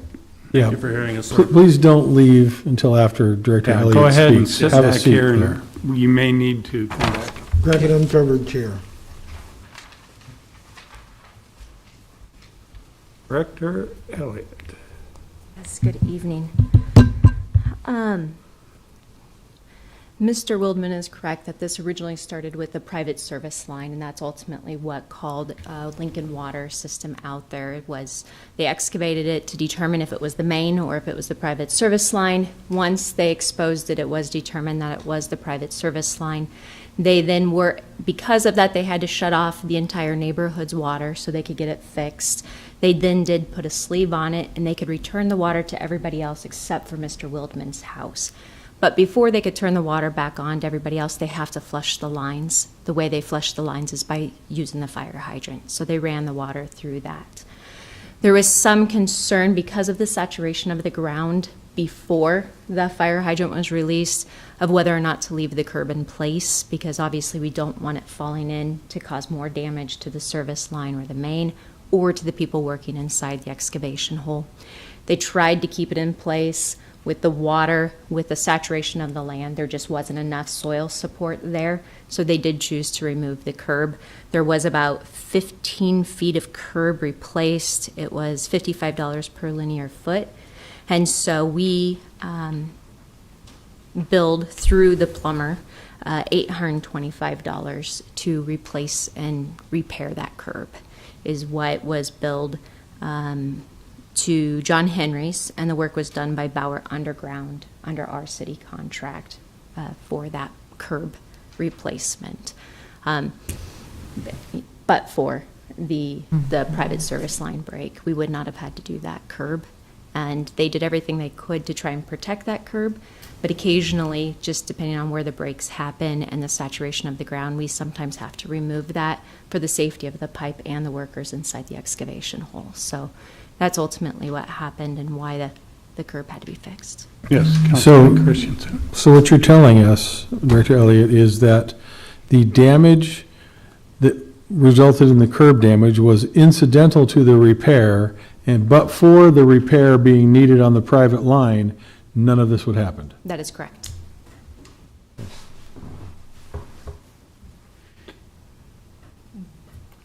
Yes, Councilperson Rabel. Thank you, Liz. The question is, how often does this happen? When, I mean, we have water line breaks quite often, and I mean, how often do you find such a saturation where the curb might fall through or? Right.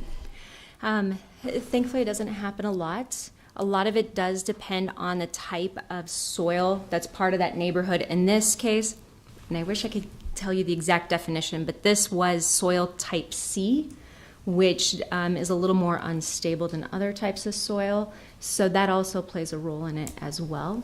And what my engineers and technicians tell me, that with the soil type C, that extra saturation made it even more unstable. And so that caused the issues with the curb. And so thankfully it doesn't happen in all of our cases, but it does occasionally happen. Yes, Councilperson Powers. Do we have any record of what the curb looked like before this happened? Like, do we have proof that it was or was not damaged prior to this? Does that make sense? It does. I think we would all agree that the curb was in fine shape. I mean, it had been there. Well, the original tap for this house was in 1972, and I don't know that we have any record showing that the curb may or may not have been replaced between now and then. But the curb was in fine shape prior to this. What's the average lifespan, I guess, of a curb? Or is that a stupid question? No, I don't. No, not at all. It really kind of depends on the road and the quality of what. But I would say probably 15 to 20 years would be an average. Thanks. Yes, Councilperson Show. My career's older. My question is a little more hypothetical.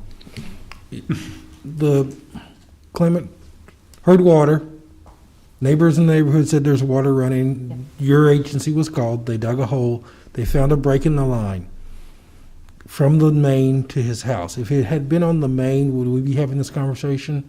Would the city have absorbed all the cost? We would have if it was our main. That would be our responsibility to fix. Okay, that's my question. Okay, Councilperson Ward. Thank you, Mr. Chair. So, Director Elliott, I am not disputing that the curb should have been replaced. Those are for experts out of my pay grade.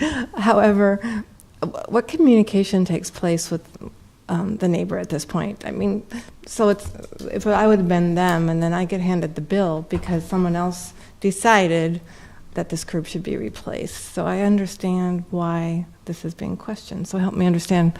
Definitely. What happens when that decision is made with our neighbors?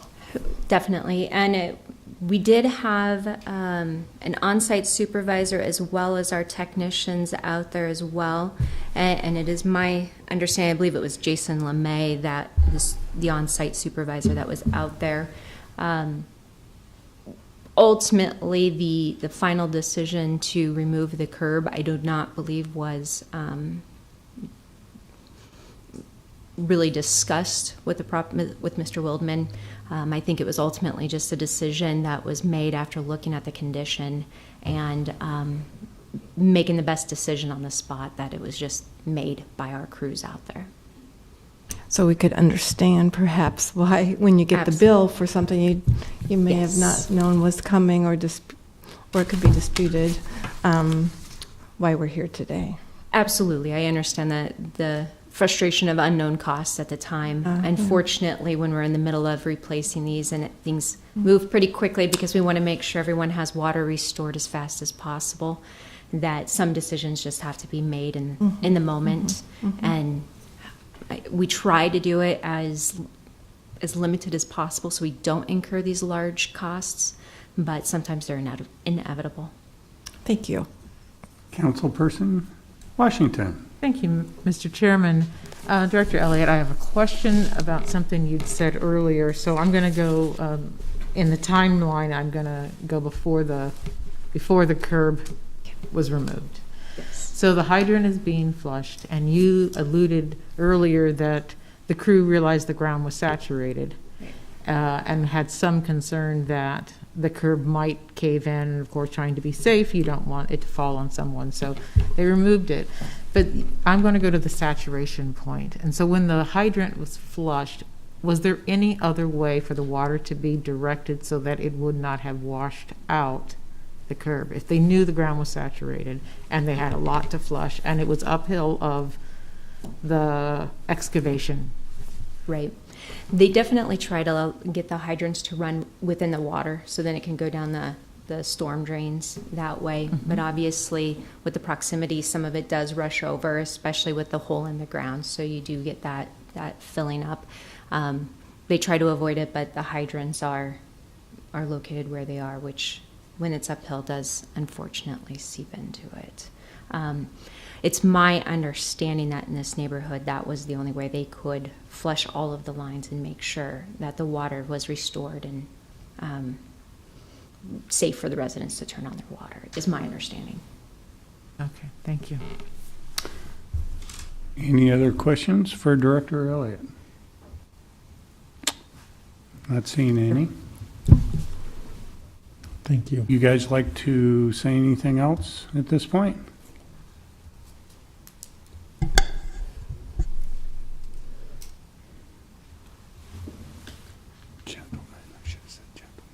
Again, Mr. Chair, I respect her opinion and her diligence in communicating with her people, but the timeline is actually a little off here because they did not remove the first piece of curb until after it fell. That is the one piece that was inadvertently omitted from the discussion. Okay. Yes, ma'am. Mr. Willem, could you confirm the total cost was, you said like 2,200? You have the bill?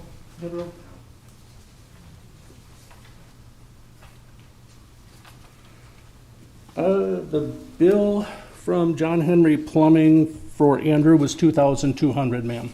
And does that include the $800.25 for the curb? Does that include the curb? Street curb replacement, city contractor, $2,200 is what John Henry billed Andrew. Okay, but maybe I'm not, did it have a breakdown of the cost or No, just? ma'am. No. It's just one lump sum bill of $2,200 for the city curb replacement. Okay, city curb replacement. And did you have any other costs to repair your service line to the main? Any other costs that you had to pay? Excavation equipment, $475. Is that on top of the? This is, the entire bill, ma'am, is $5,971.32 is the total bill. Okay. So again, the connection from the house, the service line from the water main to the house is not in question. It is this collateral damage. Correct. For replacement of the curb, for pumping, give or take about 300 cubic feet of water out of a hole the size of a small SUV. Okay, and then that cost was $825. $475 for excavation equipment, the excavation operator at $1,500. Okay. And an apprentice, I think, at another $900. Okay, so it's really the 2,200 in dispute. That is okay. what we're requesting. Okay, thank you. I just misunderstood it. I appreciate it. Any other questions? Thank you. Thank you, Mr. Chairman.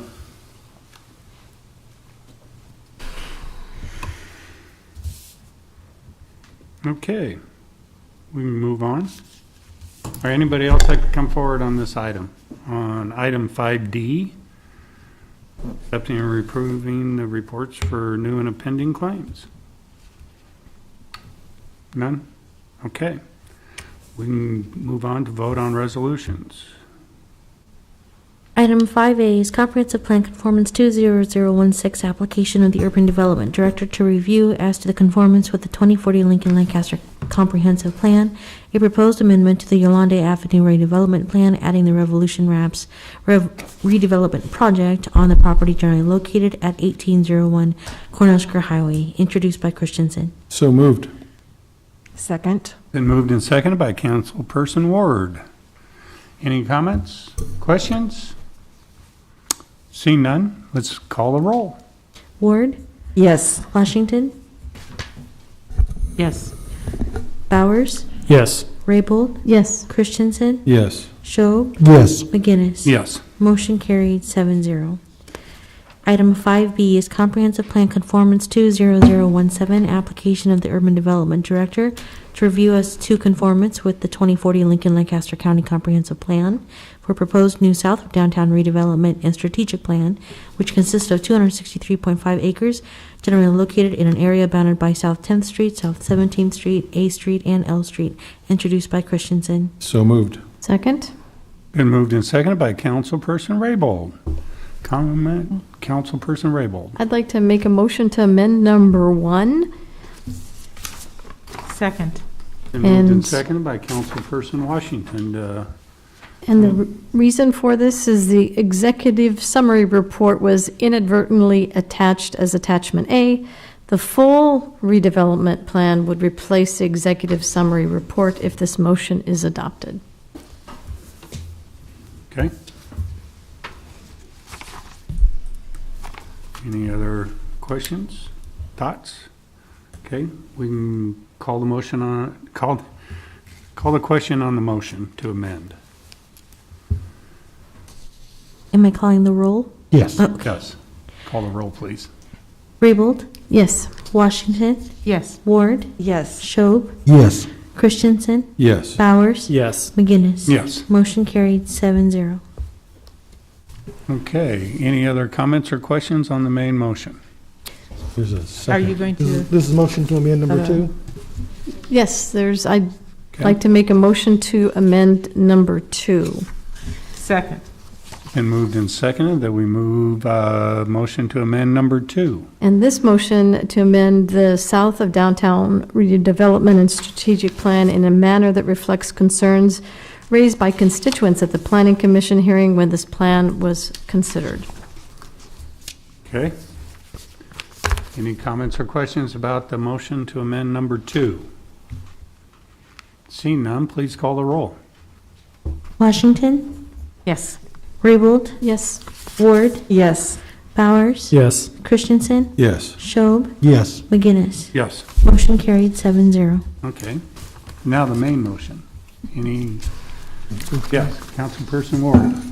Thank you, Mr. Chair. I just want to once again express my wholehearted support for this. I was honored and pleased to serve on the steering committee after my predecessor, Councilman Carl Eskridge, spent a couple of years. We met regularly until COVID-19 came to our city. There's a lot of hard work done, and I really appreciate the redevelopment plan as it is today, and it's a great start, and just want to offer my support. So thank you for all the hard work. This is a good thing. Okay. It's a good thing. It is a Councilperson Washington. great thing, and I'm very excited to support this plan. I think this shows how when you have real, authentic, sincere community engagement, you can make something special happen. Any other comments? I think we all kind of, okay, we'll Template find for out when we future. vote. Any? Do this thing. Okay, seeing none, please call the roll. Christensen? Yes. Raybold? Yes. Washington? Yes. Ward? Yes. Schob? Yes. Bowers? Yes. McGinnis? Yes. Motion carried 7-0. Yay. Item 5C is declaring the official intent of the city to serve as the issuer of multifamily housing revenue bonds in an aggregated principal amount not to exceed $10 million to finance a privately owned multifamily housing facility to be located at approximately 3600 R Street, introduced by Christensen. So moved. Second? Been moved and seconded by Councilperson Raybold. Any other comments or questions? Yes. I was once told that the city of Lincoln could not build its way out of a housing crisis, and I disagree. This is a step in the right direction. More affordable housing is good. I agree with Congressman. Congressman? No, forget about it, Councilman. I don't know why I said that, but I agree with Councilman Christensen. This is a really good project, and I am thrilled that Mr. Hoppy wants to put his talents to work here in Lincoln to build affordable housing. And I think it's fair for the city to jump in and lend a hand in this area. Who said we couldn't build our way out of it? See you later. Okay. Councilperson Let's give it a Raybold. try. Well, I'm real excited because we have been talking about housing affordability for quite some time. And these type of public-private initiatives are exactly what needs to take place. Plus the leverage that they're creating with NIFA. And it produces what Fred called himself a template for other developers to embrace and how we can really move forward and hopefully build our way out of this housing crisis, working together. Okay, any other comments? Seeing none, let's call the roll.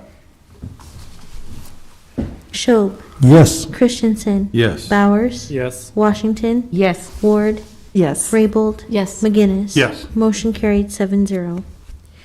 Item 5D is accepting and approving the reports of new and pending claims against the city for December 16th through December 31st, 2020, introduced by Christensen. So moved.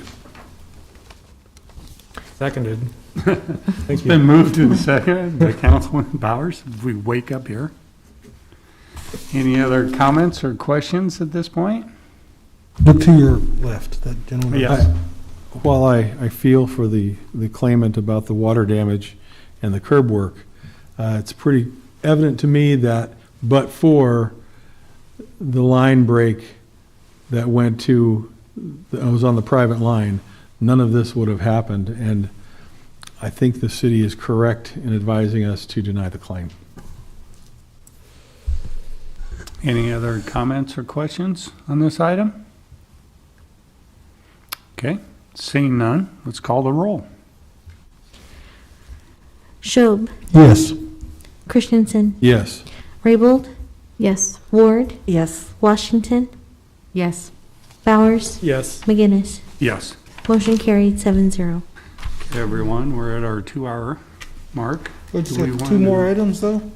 There's only 2 items left. Oh, Keep well, then going. let's Go go. for it. You can do it. Keep going? Yes, please. Okay, Yeah.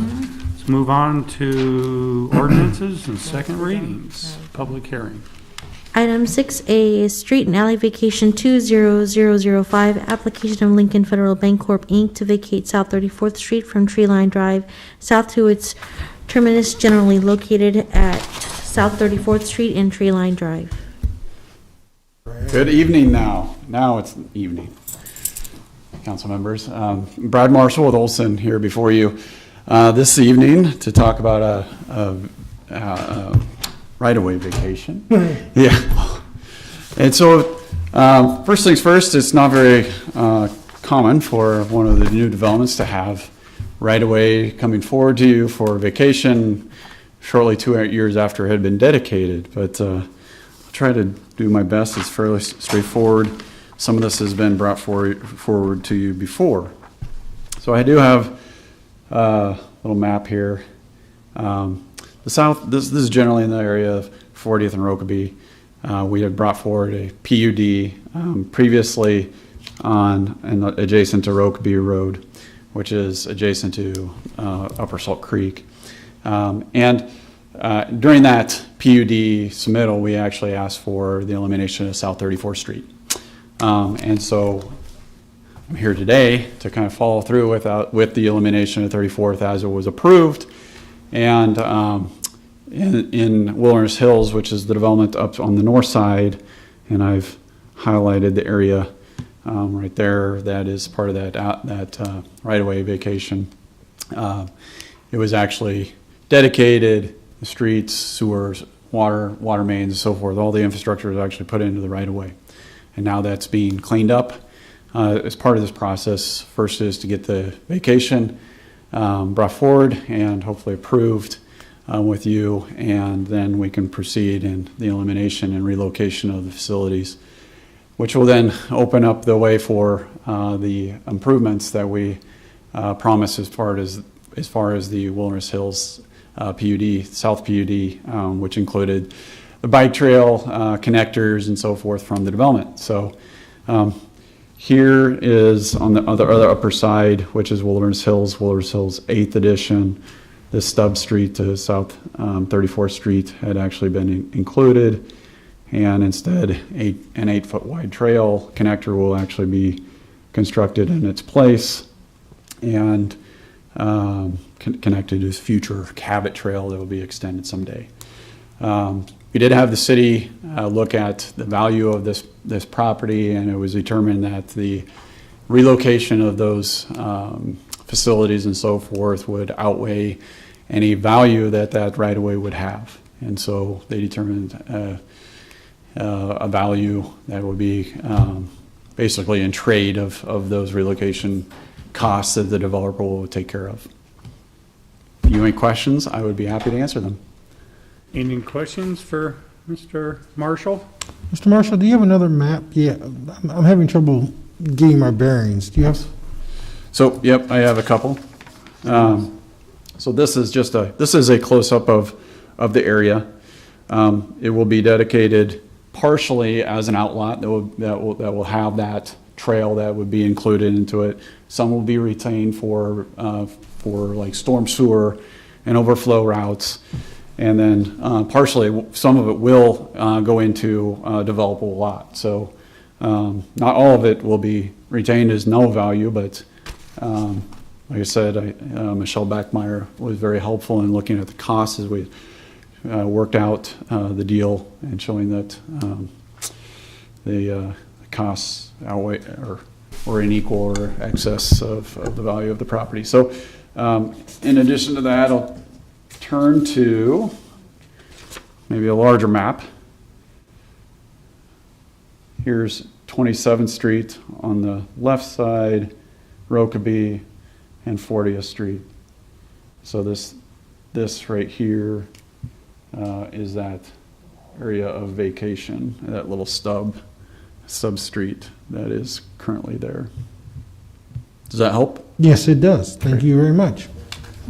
Nailed the dismount.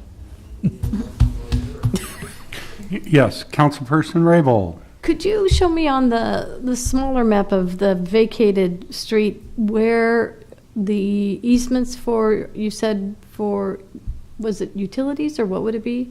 So there will be an outlot dedicated as part of we'll have to replat the property. Mm-hmm. And once, if the vacation goes through, it'll be deeded back to the developer then replat it. It will be an outlot that will have that trail, that 8-foot wide trail that would connect to a tree line. And then there's also storm sewer that will be kind of paralleling that bike path. So overall, I think the outlot's it's either 20 or 30 feet in width. It's 20 or 30 feet in width Yep. for the... So this would come off, we'll correct some angles here, and then maybe the center line of the street is a good indication, and that this area would be retained as an outlot here. And so that trail would connect to tree line and then continue south where it'll connect to the Cabot Trail. Whatever trails happen in the future. And then you said the developer would try to build a house on it, or what? A portion of the property would become buildable. So these will become... So they'll reconfigure those existing lots? There will be a lot like this, and then space them out a little bit wider throughout there. Okay. This is kind of a situation, if we had our magic ball and we could look into the future, we wouldn't have dedicated the right-of-way and just have done it a little bit differently 2 years ago. But it wasn't, and I think we've gone through the process now to look at the larger development plan in the area, which would allow us to correct this. And further south is going to be additional homes, correct? To the south, so Salt Creek, the upper Salt Creek runs through here. Okay. And then, yes, there's PUD along Rokeby, an R5 area for apartments and some commercial uses along Rokeby as well. Okay, thank you. Yes, Councilman. Thank you. Sure. So, Mr. Marshall, if we didn't do this and 34 stayed and tried to go further south, it would require some type of bridge over Salt Creek, right? Yeah, a large structure, bridge, yes. Some type of box Yeah, culvert that or was something. That was the yeah. Let's avoid doing that. Yeah, that was too cost prohibitive. I would say it would be costly. Thank you.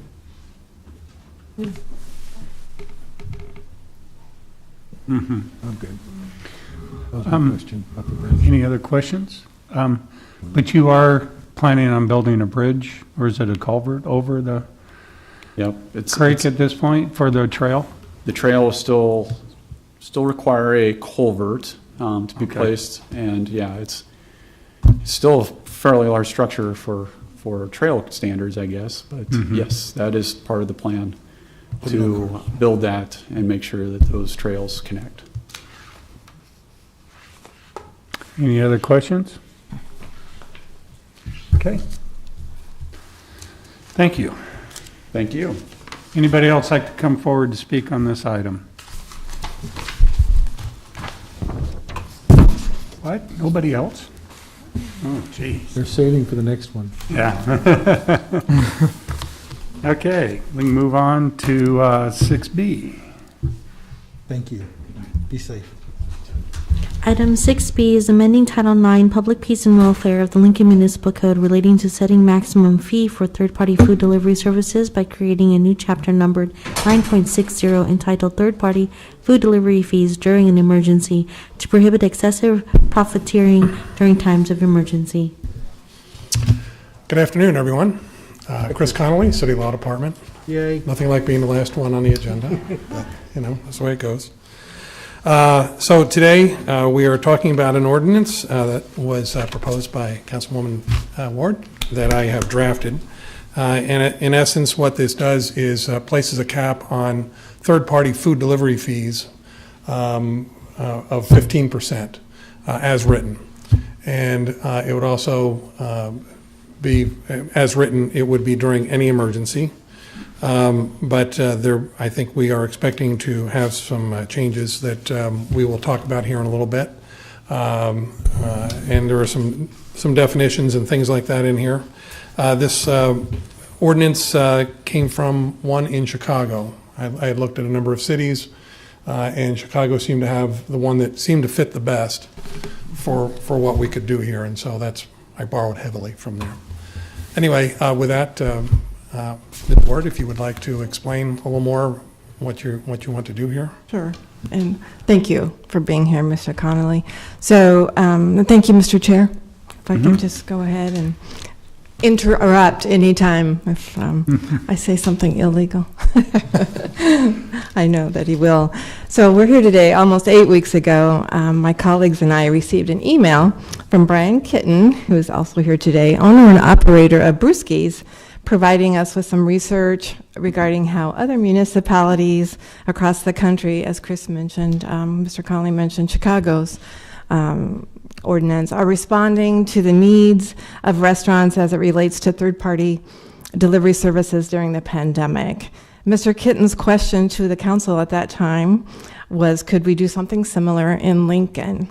So thanks to Brian's persistence and his homework and the important support and work of the Nebraska Restaurant Association, who is also here, and to their executive director, Zoe Olson, and to Uber representatives in Lincoln, here we are today. And to Councilman Washington for indicating her early support of exploring and looking into the weeds of the ordinance. I thank you for that and for your help.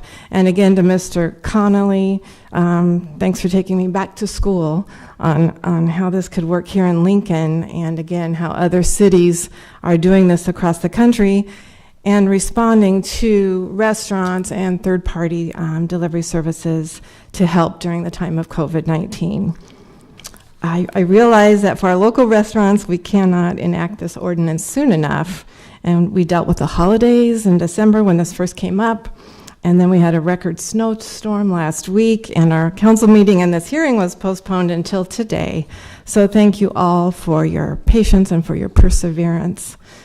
I'm grateful to my city council colleagues who were supportive last March, almost a year ago, when the pandemic first arrived, and we voted at that time to delay the collection of the occupation tax through another ordinance which we passed.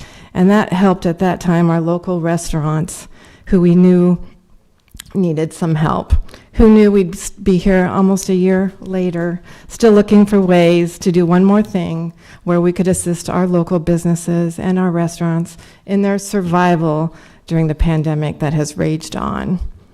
Lincoln's small businesses, in this case, our local restaurants, have had to pivot swiftly and dramatically, adhering to directive health measures, changing their hours of operation, and they have looked for and succeeded in ways to keep their businesses open, their employees working, and families surviving during COVID-19. To say it has been a challenge for our restaurants would be a huge understatement. I don't believe any of us want to have this conversation in May or June, or even later this year, about why we would not want to have considered this ordinance or not enacted it based on this request. What I do believe is this is the right thing to do, and it's the least we can do again, almost a year later. A very important component of this ordinance to remember, and Mr. Conley and I can talk about that as well, is that this will exist only while we are in a time of emergency declaration. Once the emergency declaration ceases to exist, this ordinance will also cease to exist. As Mr. Conley said, it caps the maximum fee allowed by a third-party delivery service to a total of 15% of the purchase price of the restaurant order. Here are some of the reasons why, and you'll be hearing more from some local restaurant owners that are here with us today. Some of you have read numerous articles. There's been a lot of research across the country about the expense of the third-party delivery services during the pandemic. I've experienced it myself. I'm willing to pay that because I, like you, have been trying to do Takeout Tuesday and had food delivered to my home a lot. An early article in the Wall Street Journal, actually it was recent, a couple of weeks ago, cites 2 major delivery services. These happen to be outside of Nebraska, but these fees and charges amounted to 40% and 50% of food costs in these states. And I've been told this has happened in Lincoln. So you can all imagine what this does to narrow profits already, if there are profits for our local small restaurants during the pandemic. There was another article on last week's Wall Street Journal, and I'll quote, "The drinks and food service industry has suffered about 1 in 4 COVID-related job losses. According to a National Restaurant Association survey, more than 1 in 6 restaurants have closed permanently during the first 6 months of the shutdown during COVID." I promise I'm almost done. So during the past 2 months, since we all first heard from Mr. Kitten, the Nebraska Restaurant Association, Brian and I, and Lincoln Uber representatives, with Mr. Connolly's guidance and counsel, have worked through several drafts of this ordinance until we have reached an agreement by everyone. And I'm grateful for the process and for the hard work that everyone's been willing to put in to come together and have made this what I think is a really good and fair ordinance. And again, we have several local restaurant owners here today and the Nebraska Restaurant Association to give their own testimony. So with that, I'll thank you, Mr. Chair, and my colleagues, and Mr. Conley, thank you, and he's available to answer any questions you may have, and I'll let the other testifiers take their time. If I could, I will add that there is an anticipation of a motion to amend to substitute next week. Yes. That would change the ordinance and break up the 15% a little bit to a total of 10%, caps at 10% for the purchase price of each online order, and no more than 5% for a marketing or lead generation fee. And then so the combined total still can't be more than 15%. The other part is the ordinance, as it reads, as you have it right now, talks about how if there's no declared emergency, then the ordinance is not enforceable. But it would not expire. With the amendment, once this emergency is declared to have been terminated by both the governor and the mayor, then this ordinance expires entirely. And so if you wanted to do that again, you would need a new ordinance. Okay. Having said that, if you have questions. Okay. Thank you for that. Yes. Sure, we might have more later. Yeah. So you said there was meetings with the delivery companies? Were they involved in this? I did not have personal meetings. I think there were some other meetings that were going on. Yes, so Thank you for that. May I, Mr. Chair? Yeah, go ahead. So we were contacted, I was contacted, as was the Nebraska Restaurant Association, by representatives, lobbyists for Uber in Lincoln. And so, yes, we met with them, and they looked at the draft when we made changes to adjust to things that they had asked for. And so we did not hear from any other third-party delivery services, but Uber is satisfied with the amendments that Chris just described. So I guess my question would be, if they're agreeable to doing this 15%, why does it have to become a law? If they're willing to do it? Well, I guess they might not do it otherwise if we don't ask them to do it. You'd have to ask them that Well, question. we wouldn't be asking them, we'd be telling them, right? That is the intent. All right, That is just the checking. intent. Mm-hmm. That's the intent of this Councilwoman ordinance. Schob. Thank you, Mr. Microphone. Thank you, Mr. Chair. I'm not sure, should we wait for more testimony before questions, or? I was going to wait. Okay, let's do that. And then we can come back and have questions. I would like to do that. Okay? Thank you. I want to get in the queue for questions, though. Okay.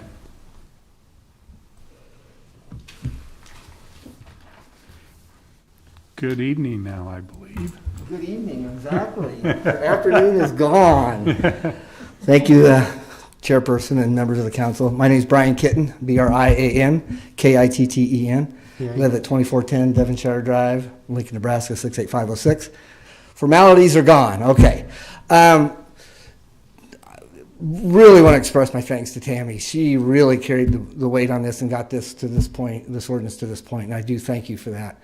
And a very eloquent intro to the ordinance. I'm going to maybe give you a little bit more of a personal account of this. Tammy is correct. I brought this to her attention a few weeks ago, a couple months ago.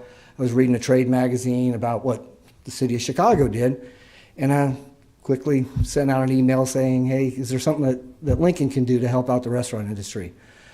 I subsequently have had many conversations with all of you here, or most of you here, and I do appreciate those conversations and the feedback that we had. Jane, those were great conversations. I do appreciate those. When this all happened, we went from, gang banging, head busting, March sales, it's our busiest time of the year, to zero. And at that point in time, we didn't know what was going on. We were completely shut down. And then we're just trying to figure out how to get dollars in the doors. And we signed these contracts. Normally, I've been in business for 31 years. I'm not scared of anything. I'm not scared of competition. I'm not scared of anything. Bring it on. It just makes me better, makes me stronger. This was something I'd never seen before. I mean, it was scary. We just didn't know what was going to happen. So subsequently, you sign these contracts. Now, before the pandemic hit, we were with one delivery service. And at that point in time, it was like a convenience for your regular customers. Just something, okay, yeah, we're going to get, a couple orders on Friday night. Boom, you send them out. It was no big deal. And the 30% you could eat. It was like a convenience. Okay, that's fine. But when the pandemic hit, it was 100% of our sales was coming through these delivery services. Some restaurants took other approaches to maybe start up their own delivery. We found at that point in time, you were just struggling. I mean, you just want to try to get something going as fast as you can. And that's what we did. We did with the delivery services. Subsequently, we did look into trying to start those up. We found for us it would have been a little bit more expensive than what we wanted to take on, and more time consuming.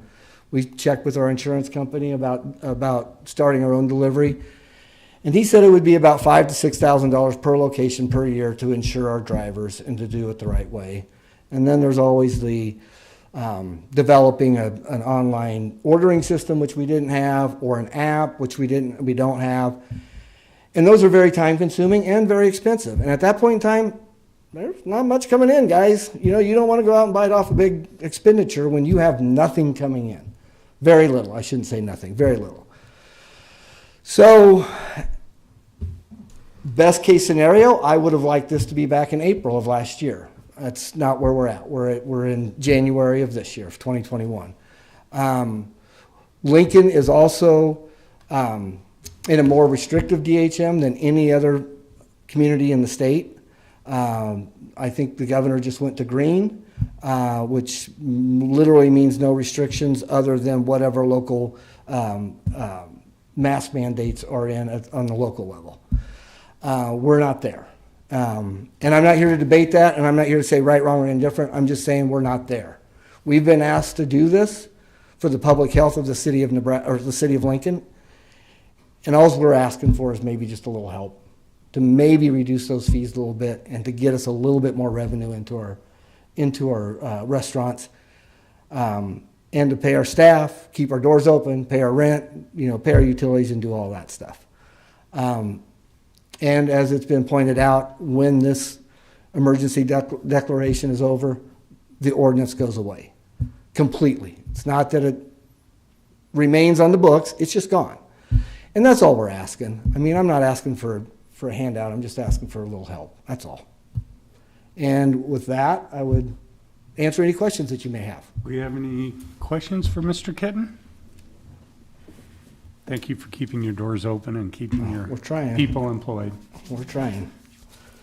It's not a fun time. Thank you. Thank you. Thank you.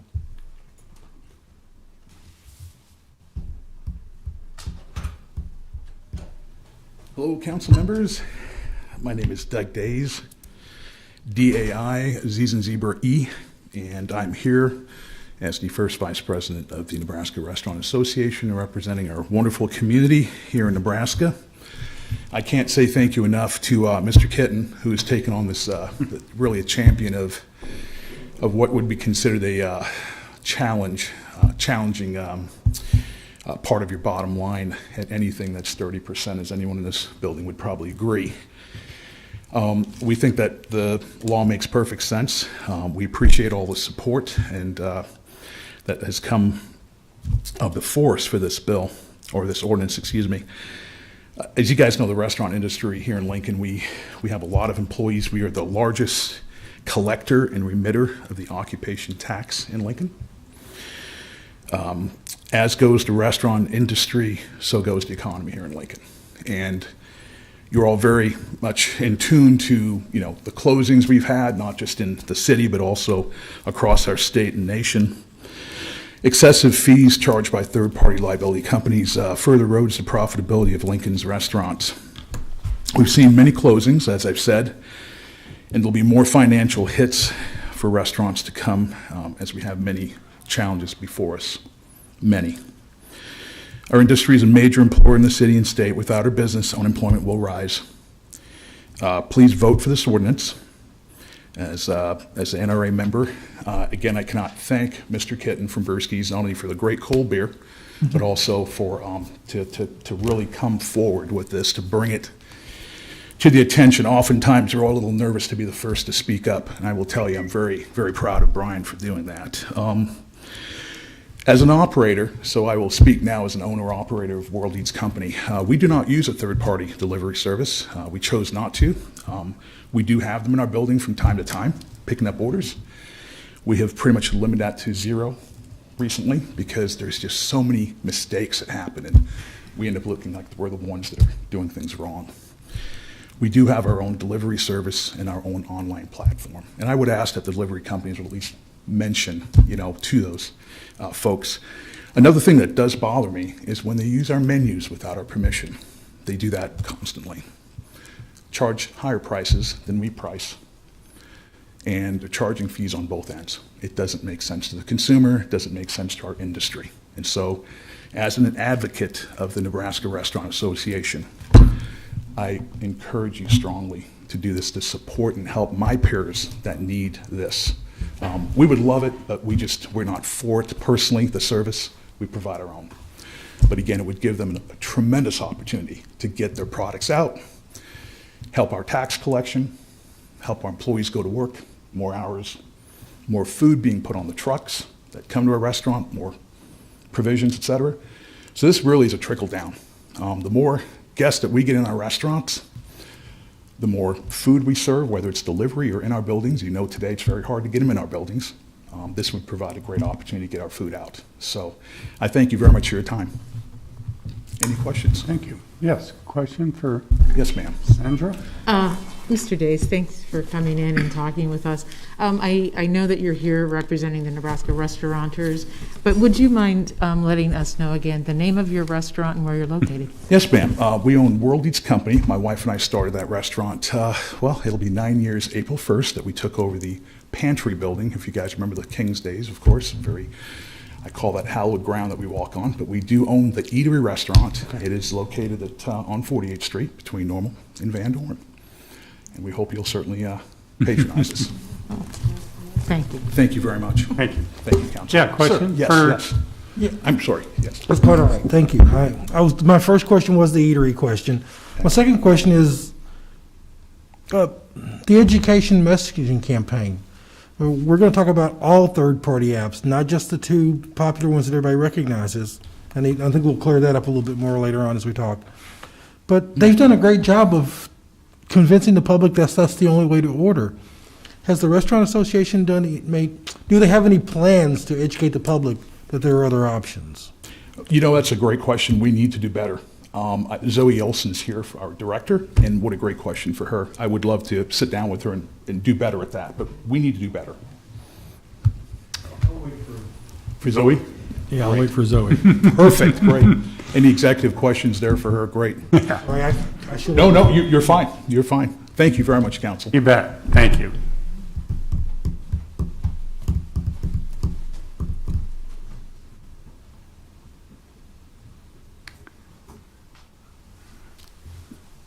Good evening. Good evening.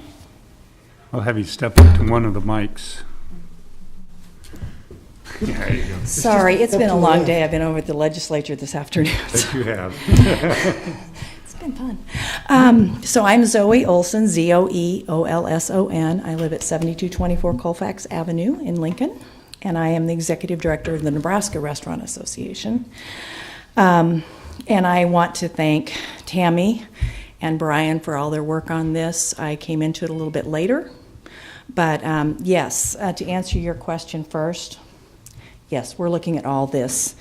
This is a national problem, and so, but we've had our hands full with other things. So it is on our list of things to do for 2021. Several cities in the United States have been adopting new ordinances that regulate third-party deliveries. Cleveland, I believe, was just most recent. So there's problems all over. And this, we're just so grateful. And it was great to have a meaningful, calm, rational, collegial conversation with the third-party delivery people and their lobbyists. And we all worked really well together. And we could talk and decide what would be best for everybody right now. And I would like to say that Eric Underwood was going to be here today, but he got pulled into another hearing, and so I have his testimony that I would like to submit for him.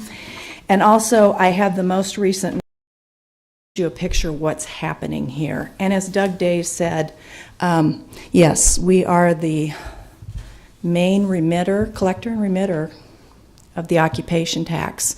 And I remember back in March, I was talking to the then business director, and he was saying, how can we get more tax money? And I was like, well, I'm not going to be the one that can solve that problem. I'm just not. I'm going to try. But we appreciate any help you can give us on this, because our restaurants are struggling. We're wanting to make it to spring. That's our, make it to spring, and then hopefully we'll all see better things, and I'll get those shots in the arms, and I can't wait for mine.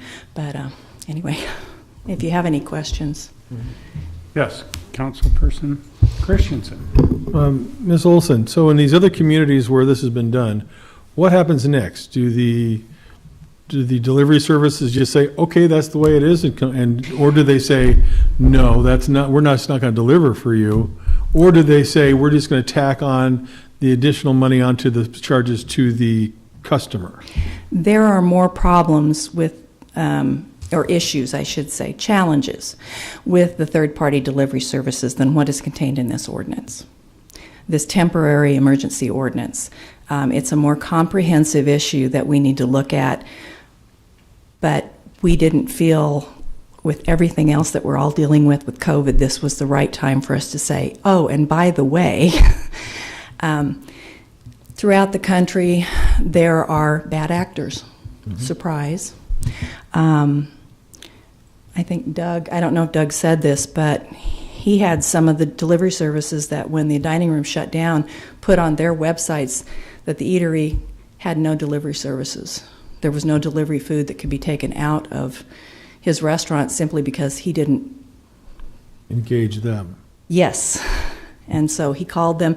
They did take them that messaging off, but we have had across the United States where they will take a restaurant's menu, increase the prices, then charge an additional delivery fee. I don't know if Brian mentioned it, but so let's say they take an order and it's something wrong. They automatically deduct like 50% from what they're going to pay the restaurant because there was a mistake on the order, whether the restaurant didn't take the order. They just filled the order. Doug has also told me that the ones that had been showing up, the customer would place the order with the eatery. Then the delivery service would place the order with the eatery. So they'd prepare the same meal. Now they're out food costs, labor costs. There's only one meal that's getting delivered. So there are more issues than this, and we hope to have that really good conversation with the delivery services that operate in Nebraska. I've got one more question about the delivery services. Now, I've heard the word contract used, that some of these restaurateurs have signed contracts. Right. Are these like non-binding agreements, or are they binding contracts? That I can't tell you. I wish I could tell you that, but I believe they are binding contracts, and that's why we were asking for an opt-out provision that people. And part of the opt-out is just to say you can't just decide you're doing this. We have to say no, you're not. Okay. We want to be able to say no, you're not doing that. Yes, I'd have a question for law then on that subject. So. Yeah. Yes, Councilperson Bowers. Hi, how's it going? It's going good. Can you please talk a little bit about the Nebraska Restaurant Association and some of and the restaurants that you represent? Well, we represent about 650 restaurants in Nebraska currently, and we represent all manner of restaurants. So fast casual, indoor dining, fine dining, all of them. Interesting fact in Nebraska that I get asked a lot of the question of, well, I only want to eat local, so I don't want to eat at a non-local restaurant. And I'm like, did you drive up to the restaurant? Because it's local. The people that work there, the people that own it, 96% of the franchises in Nebraska are owned by people who live in Nebraska. So they are locally owned, and we don't bus in people to work there. We just don't. They actually live here too. So we represent the gamut of restaurants, and it is a membership association. We also run the Hospitality Educational Foundation. If you're not familiar with that, through ProStart, which is a program, a national program, we have 22 schools in Nebraska, several here in Lincoln, and the Career Academy that train the future culinary stars of Nebraska in both culinary and management. And we do regional competitions, we then do a state competition, and normally, except for COVID, there's a national competition. Last year's national competition was canceled. This year's has been as well. So that's the nationals for our state.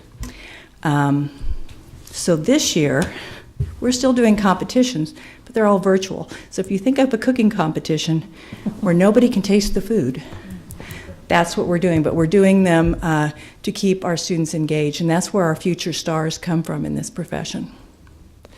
Knowing that all restaurants are hurting right now, do you feel that it is the smaller mom and pop restaurants that are getting the brunt of the pandemic more than the national chains? Sure. Franchises have a bigger pocketbook, and economies of scale. There's ways they can cut costs that you won't see in a smaller entity or even a smaller group that can do that. And I'm glad that you mentioned the franchises. So a person who owns a franchise, that does not mean that they are making the same earnings as the CEO of like a McDonald's, right? That's their own franchise. Can you explain that a little bit? They've purchased a franchise, so they've made a significant investment. They basically bought a brand identity, and they've bought a business model. So all that stuff that normally when you start a business, any business, you have to come up with what your business model is going to be. But when you're a franchisee, that business model has already been created. And many times those products you purchase from that company because they've been able to purchase, in quantity. So it's, there's a cost savings there maybe. Great, thank you so much. Councilperson Ward. Thank you, Mr. Chair. Thank you for being here. Thank you, Tammy. I really appreciate you doing this, and thank you all for your support. We're here for the long haul in Lincoln and the state. And I know you were at the legislature on another bill this afternoon, so thanks for making the journey down the I got mall. my first piece of hate mail already from you're lucky. Well, we can help you with that. But I did have a quick question or I just wondered if you would talk a little bit about the conversations that we had, you and I and Brian and your association with the third-party people, because Uber as representatives, because like you, it was really important to me not to pit industry against industry. Exactly. While we were drafting this ordinance. Absolutely. Under the advice of Mr. Connolly. And so that we did not want to have happen. And so can you tell the rest of the council in general how that went? It was good. We met by Zoom, and I had several conversations, and we discussed things. Why is this important? Why is that not important? It's important to them to have the amendment of the bifurcation of the 15%. I don't care, but they care, and that's important to them. And I don't have any heartburn with it. Okay, but that was how we talked about it. It's like and I'm very direct. I really don't care how you want to divide the 15%, but I don't want my restaurants to pay more than 15%. So, but we just had it was very refreshing. I think you all know in this day and age, if you say the sky is blue, there's going to be 22 people that are going to tell you how stupid you are for thinking the sky is blue because it's really, yellow. And you just go, okay, sorry. And so it was very refreshing to be able to have that conversation. And once we worked everything out, they're like, we have no problems. As a matter of fact, we probably won't even show up at the hearing, and I don't believe they did, because we were honest and open with each other. And thank you for leading those discussions, and because that's been really important in Lincoln, and to me, and in terms of introducing this. So thank you for that. Well, I always believe we do better together than apart. Exactly. So, thank you. Any other questions at this time? Okay. Yes, Councilperson Washington, do you have a question? Well, I don't have a direct question, but I wanted to say thank you. It's nice to see you in person, meet you in person, because I think that this is a really important issue, and I'm really glad about all the conversations that happened to get here and the compromises that were made. That's the way you get things done, is to compromise. You can't just say, this is my way or the highway, because it doesn't work that way, in my opinion. Councilperson Show. Thank you, Mr. Chair. I'd like to talk with Ms. Ward for a moment. We talked about some things on the phone. Do you wish to go into any of those things in detail, or should I ask the questions of this witness or legal? Whichever you would like. We can do both. I think I'll go with legal in a moment. Okay, Yeah. that sounds great. Thank you, Ms. Olson. Thank you. Okay. Thank you all, and thanks for all you do. I know sometimes it can be tough. Is there anybody else out there that would like to come forward on this item at this time? I believe we have a couple of questions for our attorney.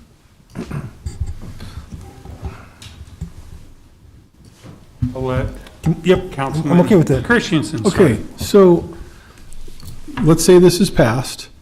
Are we negating the contracts that currently exist, or are we modifying them? I guess I don't know that it will be either. I mean, I haven't seen the contract, so I don't know how they read.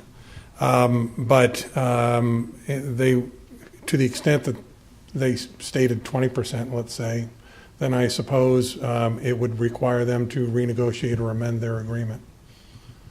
Okay, I think that's an important question, because number one, do we have the authority to terminate or modify current contracts that are between two parties out there?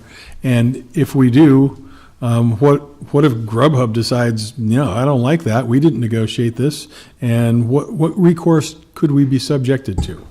I think those are questions I'd like to have you answer, all the council members, maybe not right now, but you got to know, I think we'd have to know what kind of contracts these are. Or maybe it doesn't matter.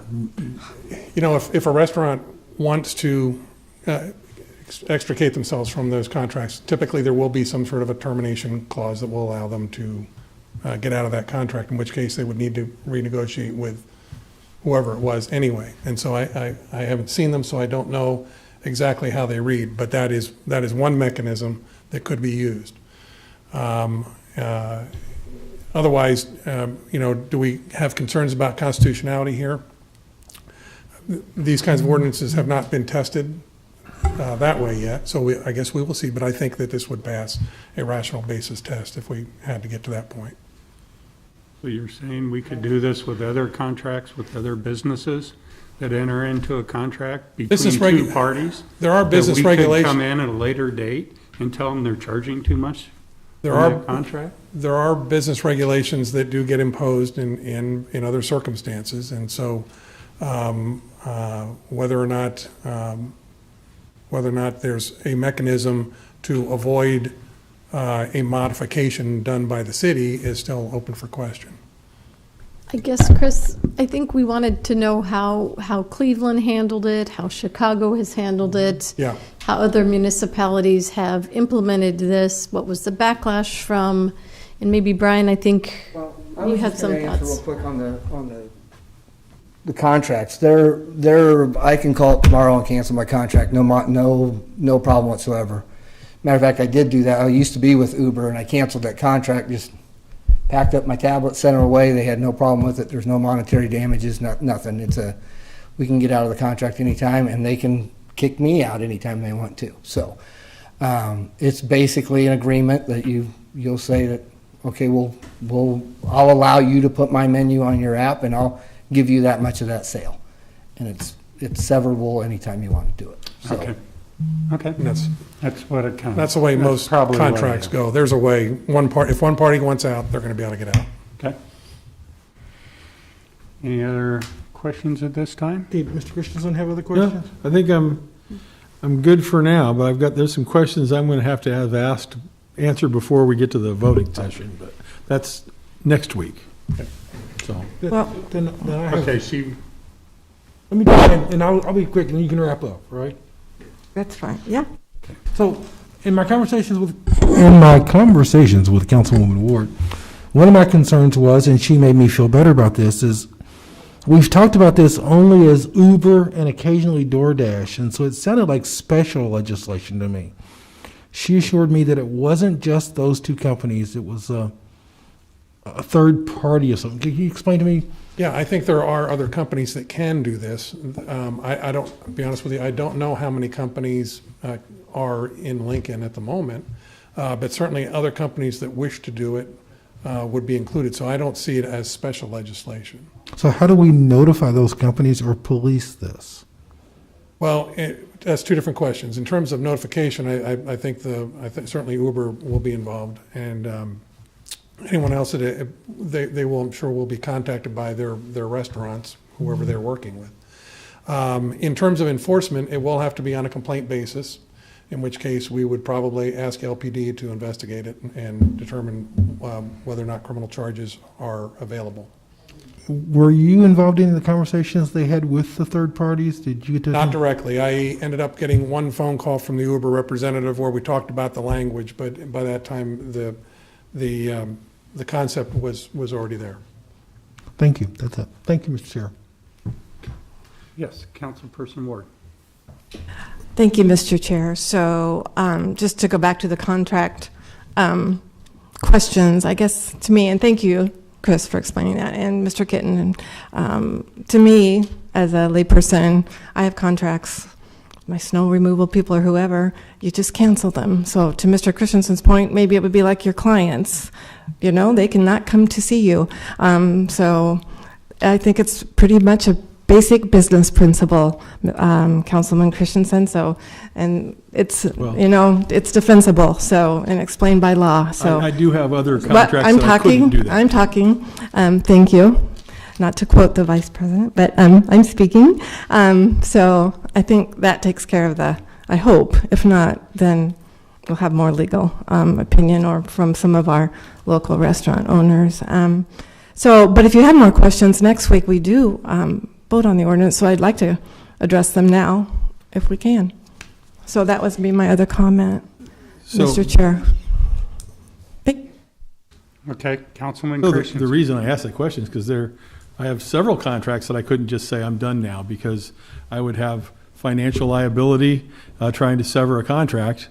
So it's not always that easy. But so the next question, it comes in the ordinance as it exists. It says this will exist until the end of the state of emergency. So I'd be interested to know, from the city administration point of view, what conditions need to exist before the state of emergency ends, because we still have a state of emergency in existence right now because of FEMA for the flooding incidents that we had, and it's long past. So is this going to be another example of that? Is it going to be 2, 3, 4 years while this is in effect, or is there where are the goalposts is what I'm asking, and I don't know if you're ready to answer that question. Yeah, I don't know that I can answer what metrics would be there to say that the mayor or the council will terminate the state of emergency, but that's one that the council can do on its own, as well as the mayor. Now, the amendment that's going to be proposed talks about the governor as well, that both of them would need to be terminated. So whatever metrics the governor is looking at would also be included in this discussion. And that's a policy decision, I think. I'm not aware of a certain number of cases, for example, that if we got down to that means we don't have an emergency anymore. You have a comment? I do, please. Okay, Thank go you, ahead. Mr. Chair. So in part, and Mr. Connolly can help us with this, the state of emergency is drawn not to floods or other emergencies, but specifically to COVID-19 pandemic. So that is the emergency that's talked about in this ordinance. If you read it, it will tell you. And to Mr. Yes, Connolly's and point, it is that's correct. specific to COVID. It is limited to COVID. And the emergency declaration for COVID. I was just using an example of another emergency declaration that's still in place after years. So right, this may be. Yes, Councilperson Washington. Thank you. I think that's always been one of my questions as well, was about the length of this, because I know there's reasons for us for accounting purposes to keep the emergency declaration in place so that we're still eligible to receive the funding, and I'm hoping that is long after we're at 100% in restaurants and very little transmission. So I know that there's that, and I would really hope that at some point that we felt comfortable that we would come back and remove this. And so that's the only word that gives me pause. And I know that, as Ms. Olson had said, there's other issues around third parties, delivery services, and we're not going to tackle those now. And in my conversation with restaurants in the Haymarket and downtown and outside of downtown, there certainly are other issues that do need to be addressed with third-party delivery services, especially restaurants who say, we don't want you, and they still do it. So I think that there's some other issues that need to be addressed that are rightfully not addressed today, because I want to keep us narrow, and I've been very supportive of what Councilwoman Ward has done. I don't have any problem with the amendments that are proposed to come for us next week. I just would like to know that if at some point we wanted to excuse ourselves from the emergency or from this ordinance, that we could pull it back. I know we have another gouging ordinance that we passed at the beginning that Right. Councilman, I want to make everybody a congressperson today. Okay, Councilman let's take over. Bowers offered. I think that also has an emergency at the end of it as well. You have a comment? Yeah, I got I guess a question and a comment, but my question just got answered, but I still feel the need to ask it formally. Because I appreciate Councilwoman Ward. Congresswoman. Councilwoman Ward sticking up for. Congressman? I was trying to be funny and I screwed things up. I apologize. Go straight to Senator. Councilman Bowers, I apologize. Please continue. You still asking?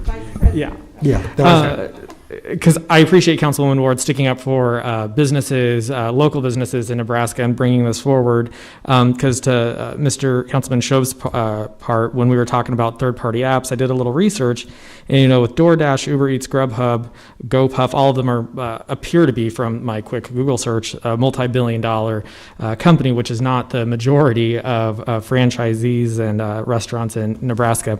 My question that I still want to ask that Councilwoman Washington reminded me of is, we're having this debate right now about ordinances that can end with an emergency declaration ends, and do we have other ordinances that end when an emergency declaration ends? I'm not aware of any that would. I passed one. The one last year, yes. Other than that, that would be the only other one. Okay, so there is a precedent. Okay, thank you. Metro Dining. Metro Dining is local, aren't they? They deliver. Yeah, they deliver. So I was just looking up. One of my concerns is tying this to the emergency declaration. And maybe there would be something I'd look at if we would tie this to once restaurants go 100%, if that would be something that they would be interested in. Once they're fully open, then we could go back. But because I have a funny feeling an emergency declaration is going to be a long, long time before we remove that. My only other concern are there are other types of businesses out there that are hurting real bad right now. And maybe we should be looking at doing this for clothing people, local clothing people who can say a national chain can't charge more than 50% for that suit coat, because we've got local businesses hurting. So where do we stop on this? I mean, I don't know. I'm still thinking about it, still looking at it. So we can move forward and still have conversations with Tammy and others. And we'll try to make this work. If any of you have questions in this next week, please feel free to email them to me and I will try and respond. Okay. Anybody else like to come forward and speak on this item? No. Not No, really. no. But no. Brian will be glad to talk to you. I guess, Yeah. Mr. Chairman, I guess I would say that even though I raised that issue about the emergency, and I think that we might be able to find another word, it is so important to do something to help the restaurants, that I am willing to even deal with that one 6 months from now. Because I don't know the cycle of Let's red, suspend their orange, yellow, property tax. green, yellow. Suspend property tax. That would save them a lot more. Oh. Yeah. Take less money for the city, though. Can I, may I? Yes, you can make a comment. May I, since it's my ordinance? Just to say, restaurants are the number one loser in the pandemic in terms of sales. Not clothing stores, not other examples. And so just to remind everybody of that, it's not apples to oranges, given some of the examples. So I don't think we're being frivolous at all to bring this forward. It's the right thing to do, and it's the least we can do. And that will be my closing statement once more. Thank you. Okay. Seeing nothing else, we can move on.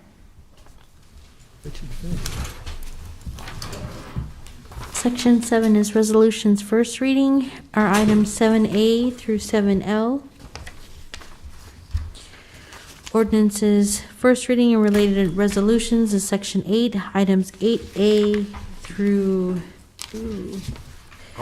wow, 8, hold on, I'll get there. V. V. Whoa. He is in very long agenda. Yes. Wow. Pending list, items are 9A through 9D.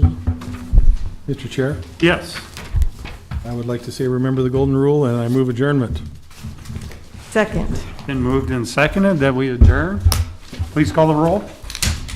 Bowers, Yes. Christensen, Yes. Raybold, Yes. Schob, Yes. Ward, Yes. Washington, McGinnis. Yes. Motion carried 7-0.